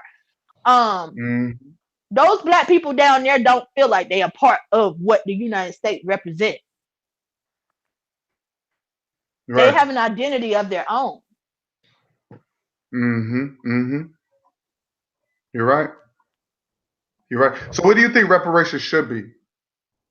Like, if reparation was Man, given, boy, listen. I'm telling you, this is these are the things, and I'm so thankful for the opportunity to verbalize this stuff because if someone sit right there in the bed of my soul, I think I carry that also in my weight because it's not like much that a lot of black folks want to talk about and want to hear. But in my ideal of reparation, the first thing first is from day one. And it's from day one. Once I receive whatever they decided to give us, I would, as mother, create my own school and home where our children would be taught strictly of us and us to be celebrated. And this Yes. community from day one, I'm talking about just like from in different places I've learned, because I'm a preschool teacher in the physical sense, Mm-hmm. which we start from the beginning. Because what people, our Black people don't know is that, and because I heard you say earlier that your son was only 3, but your son has been learning since he was in his mother's womb. Mm-hmm. It's true. You're right. And so I would certainly use my resources to create an atmosphere where our children began from out of the mother's womb to day one. If they needed to go somewhere, a place where the mothers bring the children so they can learn from each level where they are, as until they grew up until adulthood, a place. And I guess they call it a school because the European call it a school, but I would look for the African name for that. Mm-hmm. I like and that. and, and that's what I would create, that kind of atmosphere for our children, because I'm so saddened. I'm Mm-hmm. so saddened by what happens to our children, Mm-hmm. which basically become us. Right. So what do you Yeah. think this could go to both of you. What do you guys think the qualification should be? Like, I mean, what type, what would be the criteria for one to be able to qualify? Okay, just like with the Indians. Just did you hear? Did you need for him to repeat it? Yeah, repeat that again. Okay, what will be the criteria that one would have to meet to qualify to receive reparations for the descendants? That's a good question. Good question. Oh, number one, I think we need to get our DNA checked. Okay. That's number one. And you'll see that when you see that in the Black Panther movie, and the guy who played T'Challa, I forgot. I keep getting that brother's name. He's a good actor. He played 42 and all that. Mm-hmm. He was on the Breakfast Club, and he was telling Charlemagne that it's important to get your DNA to tell you exactly where you're from, because he got his done. And Charlemagne was like, yeah, I went to ancestry.com. He said no. He said don't go to that one. He said that's run by Europeans. Right. He said go to African Ancestry, Mm-hmm. and they'll tell you, because that's run by Black people. You see what I'm saying? So that would tell you exactly where you're from. You know what I'm saying? And it takes. Okay, you telling me something right now, because I never knew that. And I was gonna probably go through ancestry.com, because that's where I first started learning the history of that's where I learned about that census that I was talking about earlier, through ancestry.com. Right. And they're gonna tell you what they want to tell you, right? Right. So, okay. So that's what, yeah. Just put, I forgot that, brother. Just put with the guy, I forgot his guy's name, but he's on the Breakfast Club, and he's talking about Charlemagne about DNA, and that's in the Black Panther movie, because when the DNA is under their lip, so he put it, it's like globes, so it tells you exactly where they're from. Wow. So it's like I'm telling you, it's deep. It has a lot of deep messages. You will love it. That's what I'm saying. Mm-hmm. So I think that's number one. I think we need to get our DNA to find out, because a lot of these people, you ever heard that old saying, a lot of skin folk ain't king folk? Right. So right. a lot of people, you think people they Black, but they're not always, they're not, they European blood and stuff. I think people who got mulatto kids should not get it. If it's not an all Black family, you shouldn't get it. That's just me. Because it's we gotta make it sure that Europeans. He tried it. You tried it with that one. Because we gotta make sure it stays out of European hands. Right. Okay, because that's what what they did to the Indians, right? But the $5. Well, that's what I was about to say. they set up some type of different criterias and things that they had to be fully 100%. But then some of those Indians got messed up in that. Like But some of yeah, the some Indians of them. didn't get Those Europeans, back at the time, they start claiming it. That's where the right. term $5 Indian came from. Sure. Back in those days, Europeans could go pay $5 to have their name put on what is called the Dawes roll. Now This let was me like an say Indian this. Let me symbol. say this. We think $5 was cheap. Like we look about $5. Oh, that's nothing. $5. But $5 back then, that was like saying five. Like that's like five. That's like almost saying five grand. Right. Five, almost or $500,000 or something like that. I don't know how to, but that was a lot of money. $1 was a lot of money. Right. $1 was a lot of money. Right. So yeah, so it was like, you know, people got rich doing that. White people, a lot of people got rich who But again, to me, in my euphoric world, when I think in terms of reparation, I would think it would have to definitely be out of the hands of the American government. I think that even again, in my imaginary world, when I think of how many times I've thought that of suing the United States government, you know, for its physical and spiritual torture that they put us through. I think in terms of going beyond the United States government into the UN and trying to get groups of other statesmen, you know, within each country to help represent the Black people's plight, because I don't think that it's something that we can't trust them. They have ruined any trust factor in regards to them doing whatever it is they're supposed to do in regards to us. Because remember when when I say we cried about the Jews and man, I'd be mad at myself for crying about the Titanic. Remember, bro, Barack Obama was against that. Remember, like all the people all those from different countries in the UN, they said that America owed Black people reparations. And they said Barack Obama. They said they would back him up. They said they would back him up. The bill is still on Congress table right now as we speak. Still. But no one ever fought for it. Right. Obama said he wasn't. Because again, with Obama and Michelle, his wife, they don't. Again, you have to experience something to know it. Right. They don't know our Blackness. They don't know, again, the experience that we experience as us. Barack Obama's mama was white. Yeah. He was raised white. Period. Again, he was living in Hawaii. I mean, again, that was over there, but it was a part of us, but it wasn't part of us. My thing is, again, I don't know. I know my mom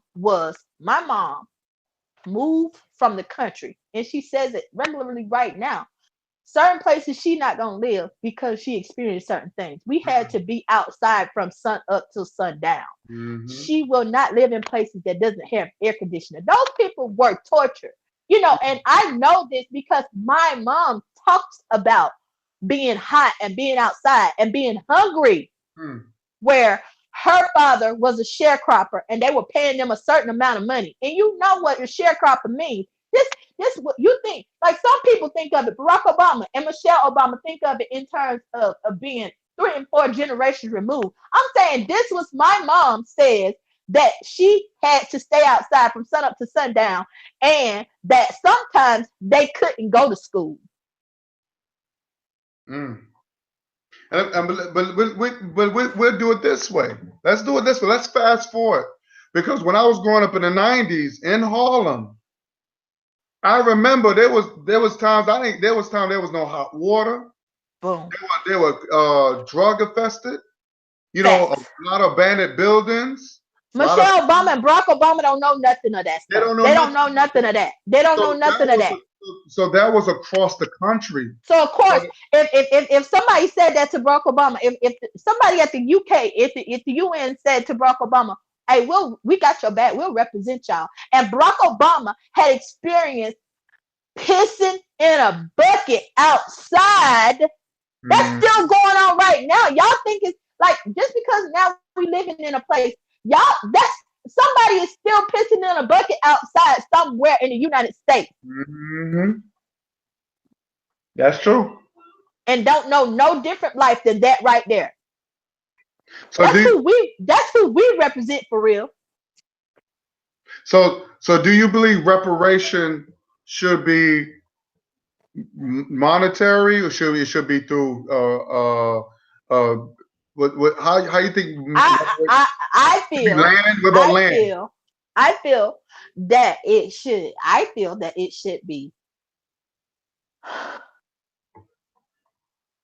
land and the means a comfortable amount set up and mean of funding set up. But that's what And Malcolm said. It should be monetary in a sense. Monetary too. And a physical Shit, when they took OJ to court, shit, they took his money. facts.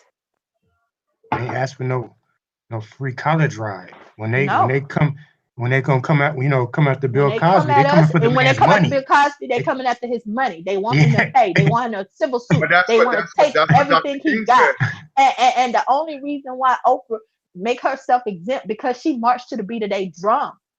But that's what Dr. outside King experience. But that's what Dr. King said when he was the March on Washington. He said we marching to come pick up our check. Yeah. So that was a man. He was fighting for reparation. Right. People thought he was fighting for integration. No, he was fighting for reparation. But after again, toward the end, he realized what he was what it was truly about. Again, because when he said, "This is what I learned from that," one of his things to saying like they was bringing Europeans over here and getting them set up, having them set up with farms, and they were giving them money to run the farms. They would get, you know how many wealthy Southern people down here who, man, came from Europe, just and became well off. But I don't even have to say that because we do know the Chinese, the Indians, and the Chinese and the Vietnamese, they come and do it all the time. And I got my nails done right now. Stupid me. I'm just saying. Well, the government had started a program called the Head or Right program, where all the poor white people who was, considered the head of the family to come and get free land. If they could come, if they come to America from Europe, they automatically get 50 acres of land. Right there off top, and they could bring their family and all that, and all their family and all. And these are poor whites, right? So they call the Head Right program. Mm-hmm. So and remember, this is when United States before it became capitalism. It was under a socialist government. Right. Remember, now all of a sudden when black people start to come up, all of a sudden they was like, oh, we don't want socialism. But you know how much welfare white people got? Look at the GI Bill. The GI Bill was only for whites. Bro, the drafting into the military was only for blacks. That's true. These niggas ain't gonna sign up. That's true. We're gonna make them. Yeah. We're gonna make them. And we're gonna take them across wherever and have their ass killed. Yeah, that was during the Vietnam, especially during the Vietnam War. That's a fucked up choice. Right. If you don't go and die for my country, well, you're gonna serve 10 years in prison. What? Hard labor.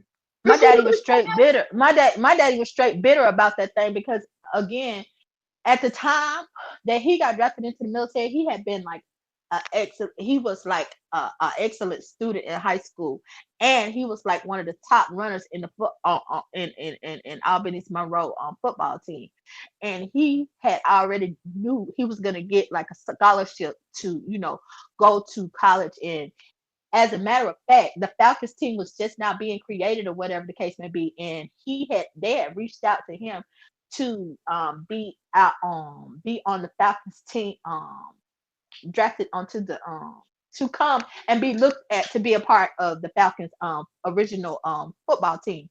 Right. And he got drafted into the military. I think again, I would say, because again, I have thought about this so much, in my suit to the American government, like my dad, he verbalized to me, and it was a difficult thing for us to talk about. And we talked about this thing when we were headed to Albany State, and when he was dropping me off at college, because he's saying that he didn't believe in the United States government anyway, anymore, even though he was in their military, because again, once all of that happened, that his power within his own mind and his conscious self, because his daddy was a renegade too. Mm. They were, excuse my French, fuck up a white person. But it was only because they had been mistreated by him for so long. Like, it ain't never been taught in my family for us to be afraid of them. Right. Same here. They get messed I was supposed up. to be a soldier. Come over here coming crazy, talking crazy, you're gonna get messed up. Mm-hmm. A lot of this young generation don't know what a real racist. They don't know. They don't know. Like That's like what right. they don't That's know. what They don't know what that means, man. They trust me. I've seen black kids. They act all tough, and they see a real redneck. They get scared. See, in my era, bro. In our era, this. Trayvon Martin. You think Trayvon Martin? You think George Zimmerman would have been able to kill Trayvon Martin hell no. in our time? Because we didn't play that mess. Nah, he would have been a dead white boy. Boy, you tried it. Coming here talking to me about nothing. Had done went into his jaw when he first started talking. He ain't had no time to get no gun out, pull no gun out, do nothing. Mm-hmm. Exactly. Yep. Like this young generation, they weak. They don't know what it means about real war. You know what I mean? Because everything is so clouded. Remember, we had the Public Enemies. We had, the Wu-Tang Clan. No, because exactly, and but once they made us a part of their schools, they got us. See, in our own schools, in our own separation, again, that's why Kennedy now was like working with them, the presidents, all that stuff, because they knew as us by ourselves, our black teachers, I'm still in the school, even if we are part of the public school system, but we only got black folks being teachers, black women, black men being teachers or whatever to our own children. They already know that we still saying, hey, you don't play that mess with no white folks. They don't trust them ever. Mm-hmm. In our school, we saying that to each other. We saying that to our children from day one. But when we got mixed up the school and they made the schools race, and then most of the teachers that we saw early on at first was white teachers. We only knew our black teachers as much as possible, but as I got older into high school, it became all white people, and then all we knew was the history that they taught us. Right. But had we kept it like it was with being taught by our black folks, then our kids would know a lot more. Again, I had to really go into a meditation to find me, to find myself. And hopefully the rest of the children, the rest of the children are going to do it too. Even with my 3 sons and my daughter, I as much as possible, I try to keep it 100 real with them, just like my daddy did. But my mom and my siblings didn't receive that. I'm militant right now. They'll still think I'm militant. And you know what else they do? They'll call me crazy. I don't get to talk very candid with very many people. So that's why when you invited me to come back to this forum again tonight, I decided to do it. But usually I don't even mess with y'all, because for real, y'all be scared of stuff, and then as soon as you start talking, they talk about something, you crazy.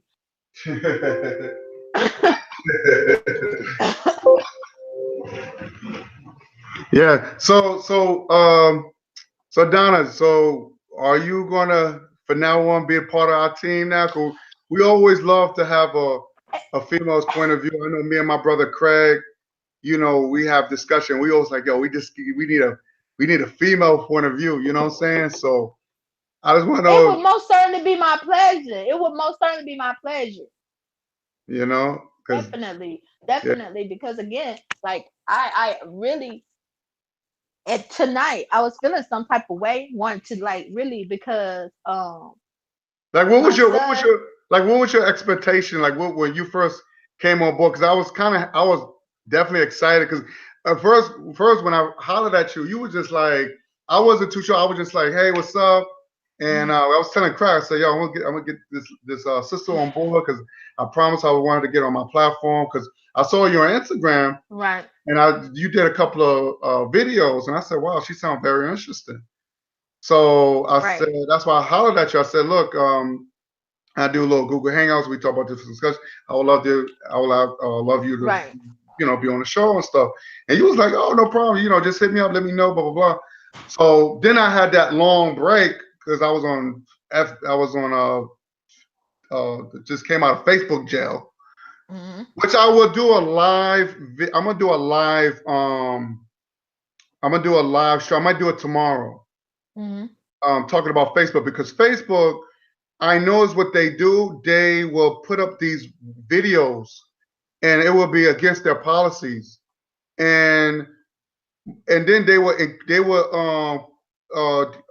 punish people who make comments of the videos that they allowed to be on their Right. live stream on a stream, on people's thread. Like I've seen videos, horror videos, Right. Donna, like people You don't have to. You mistreating. don't have to go any further. I understand exactly what you're saying because I'll be one that stuff in my mind.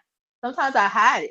Sometimes when I see certain things that I see on on that Facebook, sometimes I immediately hide it and just pray that those things weren't received in my spirit. But I will say that I've never known anything anybody to go into Facebook jail because I'm very mindful of the things I speak out about, and my whole soul does not like get represented right there at Facebook. But in certain instances, like with that Bill Cosby situation, there was a lot of my young children that I teach and that I guide, speaking out about something, and I know that it was purpose for me to say the things that I had to say because when certain of my children hear it from me, then they can receive it. Just like I was telling you about my grandmother, because again, now I let y'all do what y'all do on this thing, but one thing y'all won't touch is Bill Cosby Right, right. because he's the only reason why, in certain instances, that I even knew that I could be at college, although I got pregnant there. You know what I mean? Right, that's true. That's true. I mean, same here because I mean, he showed me another light of. Sure. Because let me say this: we're doing Bill Cosby. Craig, you listening? Yeah, Craig? I'm here, bro. I'm here. Okay. No, I was just saying, during the era with Bill Cosby. Remember that show South Central, who played. Right. Yes, I remember it. All right, man. You had South Central. You had I don't think Family Members was on, but you see those are shows that I was used to watching. I was used to watching guys from the streets, you Sure. know what I'm saying? But Right. Bill Cosby showed me another side of In a black different people. aspect, in a different level. But I would say again, he really, really, for me, he didn't show me a different aspect of a man because my dad was a suit and tie type of man that went into an office and work. But um Bill Cosby, Cliff Huxtable's attitude was different. Hmm. You know what I mean? That is what was different for me. That he was a part of family because my dad was a part of family, but only as the guy that brought the pain. You know what I mean? So When my mama said see my daddy, when my mama said see my daddy, we really didn't want to see my daddy because we used to get in trouble. You know what I'm saying? But Cliff Huxtable was a different role in the family. He was a part of the family. The kids felt comfortable going to him. My yeah, mom talked to our daddy for us in certain instances. You know what I mean? Like he was the provider. Right. yeah. It was so funny because my dad wasn't in my life like that. I think the last time I saw my dad was probably I was like 12. Hmm. And that was it. You know what I'm saying? So I never, my critical years was my teenage years when I needed him the most. Mhm. So I'm not saying I've never spoke to him. I think the last time I spoke to him over the phone was when I was like 19. But Mhm. I never really like. But the way he was talking to me, he was talking to me like I was still a kid. Like, Right. I was like, I'm grown. Like, I'm not. Don't talk to me. Don't talk to me about my anger and Right. stuff like that. That's something you should have told me when I needed you the most. Right. So now I'm at the age now. I wanted him to take me to baseball games and shit like that. Take me Right. to. You know what I mean? That's the time. Don't. Yeah, it was a time thing. I just Yes, want to spend exactly. time with So you. Get to know you right here at your own level, where you are right now. Not right. even try to bring back nothing from yesterday because we can't bring that back. Exactly. So Right. I'm what Tupac said.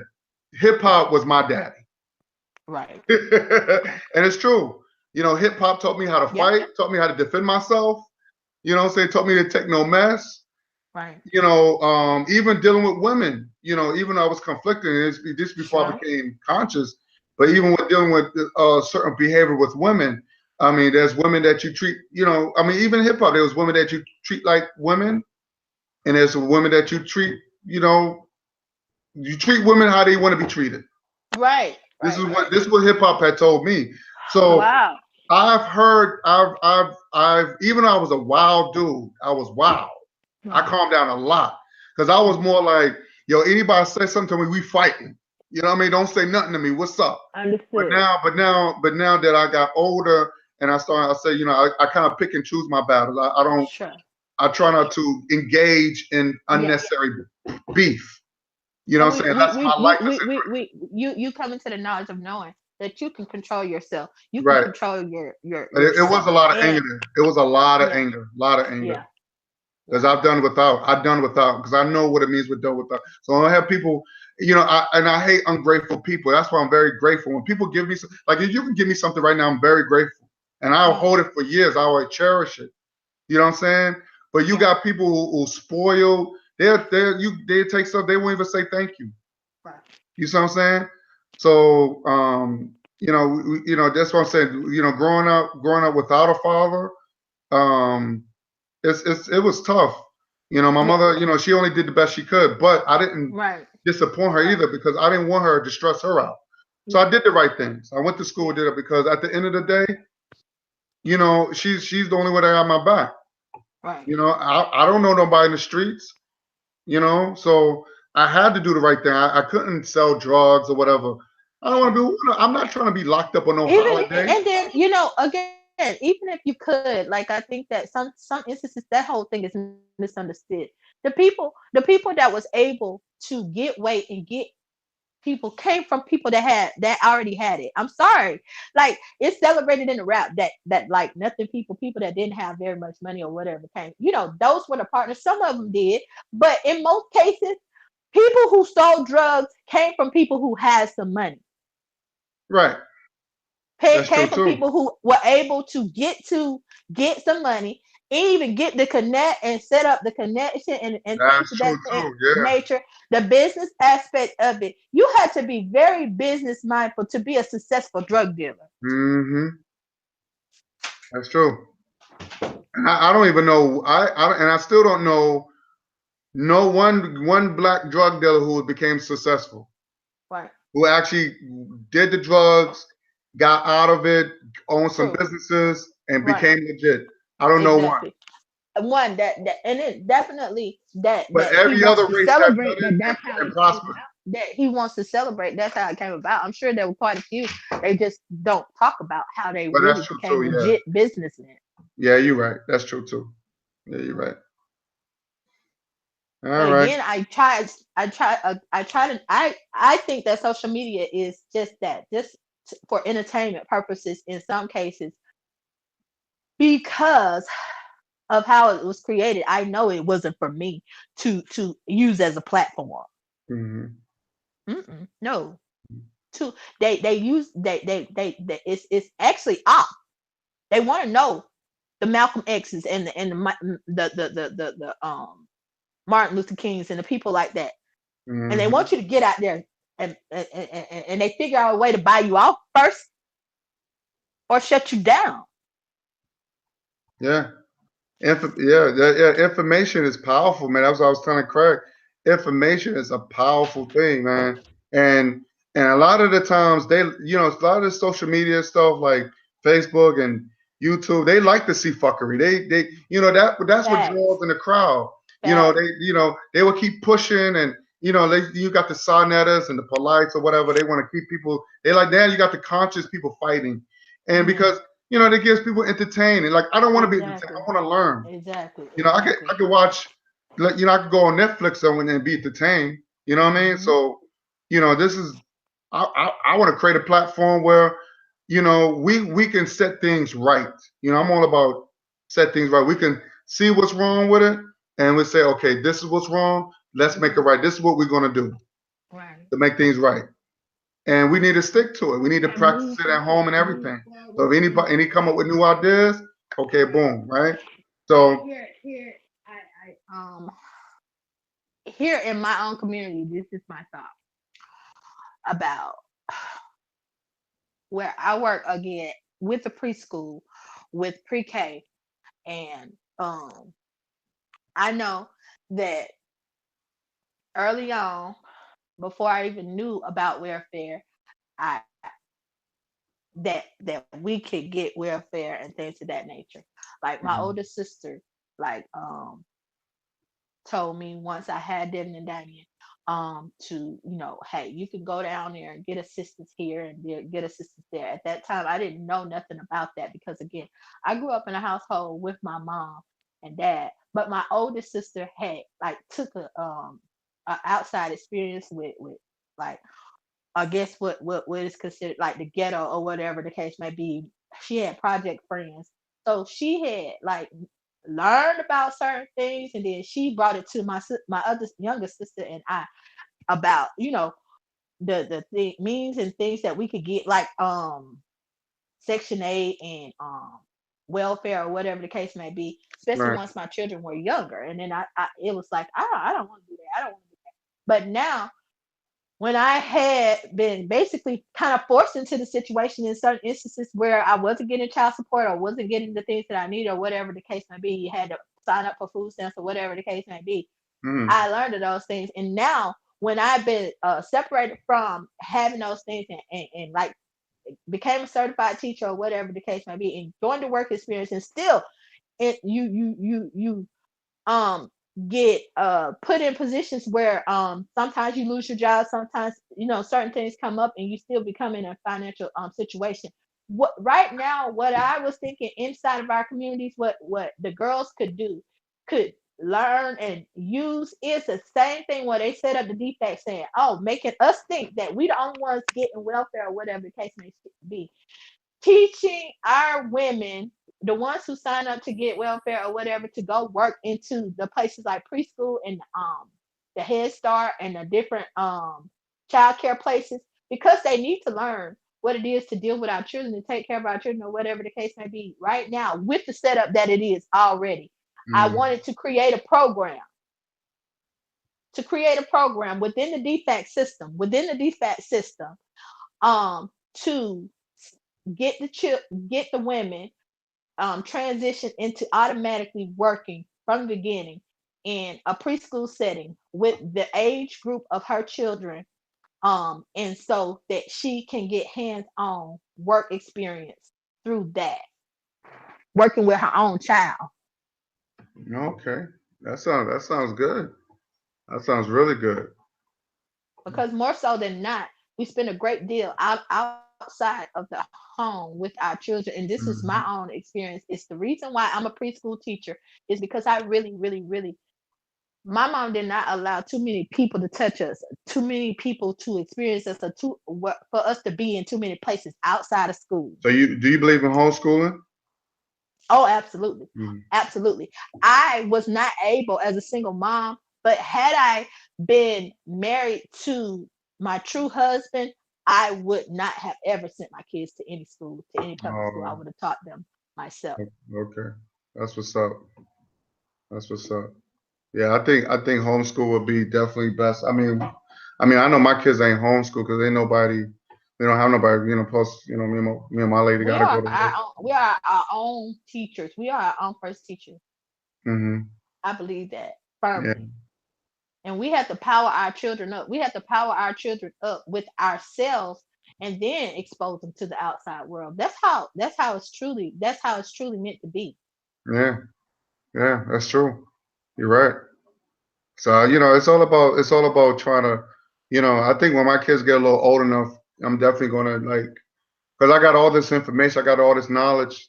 So I Mhm. want to just definitely pass these stuff though to my kids and stuff, so they won't grow up saying like, oh, I didn't know this, I didn't know that. They'll be already prepared, because I want them to have good discussions. You know how like we have discussions. I want them to have Mhm. discussions with their friends. Hey, yeah, did you know this? Did you know that? And be Because comfortable with I it. see every kids from other race of people. They have all these Sure. They can have a discussions true dialogue. They can have a about true dialogue. yeah, exactly. Even when it comes on, they talk about statistics and they have Right. debates. And I want us to have And it I want don't need to my be kids to have something that is debates. extraordinary to us. What it is, it presents itself to be extraordinary to Black African American children when they're able to have a discussion, and that's unheard of. It should be, but because most of our children weren't taught, my dad definitely taught us to articulate and to speak well. You could not in our household not talk like you were supposed to talk. And I, even as an adult, just picked up certain genres of speaking simply because it was not allowed in our house. We only had to speak correctly and that's it. And a lot of Mm. people would over the phone think that that you I was talking like a white woman. That's what my friends would say. Oh, wow. Girl, I thought you was a bill collector. I wasn't finna say nothing. Mm. You know what I'm saying? And you know, and it's because like if you articulate sometimes and speak well, it's like that's something extraordinary. Oh, you must be smart. Hmm. No, we're all smart. We Yeah, just learn from our areas yeah. The where we environment, grew up. the environment. Yeah, Right. right. That's true. Yeah. So Donna, I'm gonna get some food. I'm getting hungry. Okay. Yeah, but we're gonna do this again. So what is Okay. where when like you use it available on Okay. Okay, because this is Sunday. Today is a good day. Because it's basically my laid back time. right? And And today when do you use the available? in the afternoons I'm free. Like on In the Saturdays, afternoons I'm Sundays? free. Yeah, yeah. Okay. All right. Cool. Cool. Cool. So we'll do this again next week, next weekend. Awesome. Yeah, definitely. Yeah. Well, So just let me know. And Craig, it was nice talking to you. I think both of you guys were, very enlightening. I appreciate the opportunity. are you welcome, Craig? You still alive? Yes, indeed. Oh, Yes, okay, bro. indeed. You sound like you tired, bro. I'm good, man. I mean, It's been a long it's had a been a good long time. evening, afternoon, maybe for It 10 o'clock. we Yeah. did Yeah, like we got a lot of covered. We got a lot of stuff covered. Wow. definitely, Right. definitely. Again, I appreciate the opportunity. Yeah, and you know what? Whenever you're done, because after I end this broadcast, you could, definitely go on my page. I don't know if do you have YouTube account? I I don't know what that means to have a YouTube account. Do I pay something? I'm No, on you don't YouTube pay. or It's free. whatever. You just sign up because you Right, could, yeah, yeah, I'm on yeah. you can actually Yeah. see, you can actually listen to yourself. Like you can see you can see the video on my page. Oh, okay, okay, okay, okay. Yeah. So I So don't know if you so have how it. do I what do I look up on YouTube Just to my name is Guy Nollywood Jr. GUYE space Nollywood NOLLY Jr. okay, could you just text me that information on the messenger? I mean, I'm All sorry, right, I'm I the got you. visual. I got Yeah, you. yeah, yeah, yeah. Yeah, just So send her a okay. link or something. Yeah. Oh yeah, yeah. Send me. Yeah, yeah. That's the thanks, thanks, thanks. I'll But do that. again, I will see you. You're able to contact me through the messenger, and that's the best place to contact me. And I appreciate you reaching out. Anytime. You have fun? Most definitely. That's And I'm gonna tell you. More importantly, I feel better because I was mad as shit this morning all day. I've been kind of mad because again, Memorial Day is again like one of those times, and we had like a went down to the country yesterday and celebrated, like Memorial Day. Oh, okay. And it's those times are really difficult for me because I again I really become angry again. My dad just passed. He passed away in 2006, but he was a heartbroken man Oh, at the whole at everything, and I couldn't understand at the time because when I started used to talk to him, he had started to drink heavily, and that was something that he had mm. stopped doing a long time ago. Oh, But he had started back drinking very heavily, and I'm sorry to hear that. Wow. he just wanted to be outside of himself, and I know it was because of the heartbreak and disappointment of just what he thought he was building as a brother and a black man. It didn't come Mm. to fruition, and it was because I think that he knew, but he didn't get an opportunity to like help do something as much about it as he wanted to, and I Right, think that that is now I take my role and my job to get it done. right, right. Yeah, it's sometimes I know me or Craig, sometimes we think sometimes things is a lost cause when it comes to our race Right, because right. it's no matter what good we do, it's always Hmm. the crabs in the barrel, man. Like a lot of black people Yeah, don't want to see a lot of black people don't want to see change. You know what I we mean? have It's to. like they don't want We to see still have to celebrate the themselves little embedded. pieces. We have to celebrate right now. We have to celebrate the opportunity that we get an opportunity to speak on it, get it out of our souls, and then move forward and make things happen. Right, right. You're right. Well, I'm glad. I'm glad that you're feeling much better. I'm glad. Like I said, it's gonna be more times. If you want to vent on issues that bothers you. You know what I Exactly. mean? Because thank you. Exactly. Thank you so much. Thank 'Cause you that's so what we're much. here for. We do it like this. Me and Craig, we do all the time. Like we be like, yo, this is bullshit, man. Why this and that? And it could be religion. It could be or Sure. politics Yeah. and any type of social. Because let me tell you something. You go to CNN, that's what they do. Exactly. So why not we do it? But they have the avenue and the arenas to do it in. Right. Because once you sit up there and listen to that stuff they talking about, it's like, um, I man, my thoughts on that was a little bit better than what you got going on, but okay. The people that's on there, that's talking about it, like really, like because they're up there, we are to think that, oh, they must be smarter. You know what I'm saying? But for real, it's like she just had the means and the opportunity to be right there. Yeah. Yeah. Yeah. Yep. And So when you look back on this video, you're gonna be like, wow, I did a really good job. And you're gonna feel even more better now. Now you get to express yourself, you get to hear yourself, and then sometimes me and Craig we do that. We look at our videos that we make, and then we mhm. be like, wow. Or sometimes we might say, well, next time I'm gonna add this in because I forgot to say this, and you know.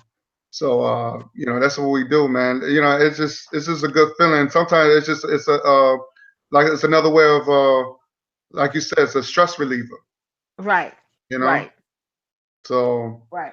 I'm just glad that you enjoyed yourself. That's all that matters. Okay, And I'm glad you came on to support, you know. awesome. And I'm just Yeah, glad now you're part of our team now. most certainly. Thank you. So Craig, any last words? No, definitely, brother. I think a lot was covered today. We had another great conversation and all of that good thing. I'm glad to meet the sister that you brought to the platform, and hopefully we'll continue to grow this platform, into something that really might affect and touch Right. somebody out there. Hmm. If we could just change, just save one life or save one African mind, Most certainly. Most certainly. Mhm. then I feel that I've done my job. Okay. So we'll definitely get back to this. We'll come up with a something to speak on Yeah, we for got next week. we come up with something solid.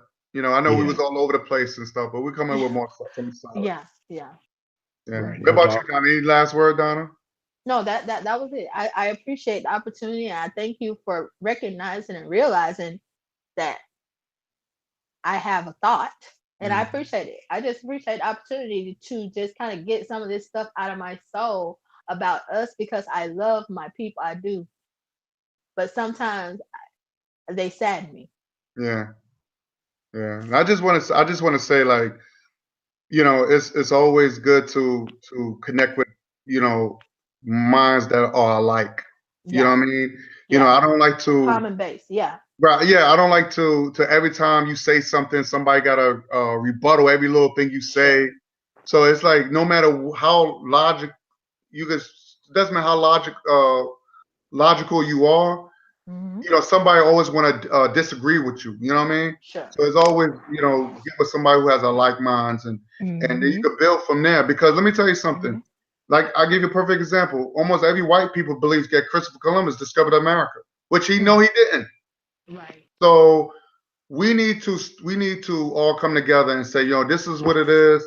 Like, Yeah. if we say slavery, 400 years slavery, Mhm. we need to stick to it. We not all Sure. that. Oh, it's a slavery, it's a choice, and all that bullshit.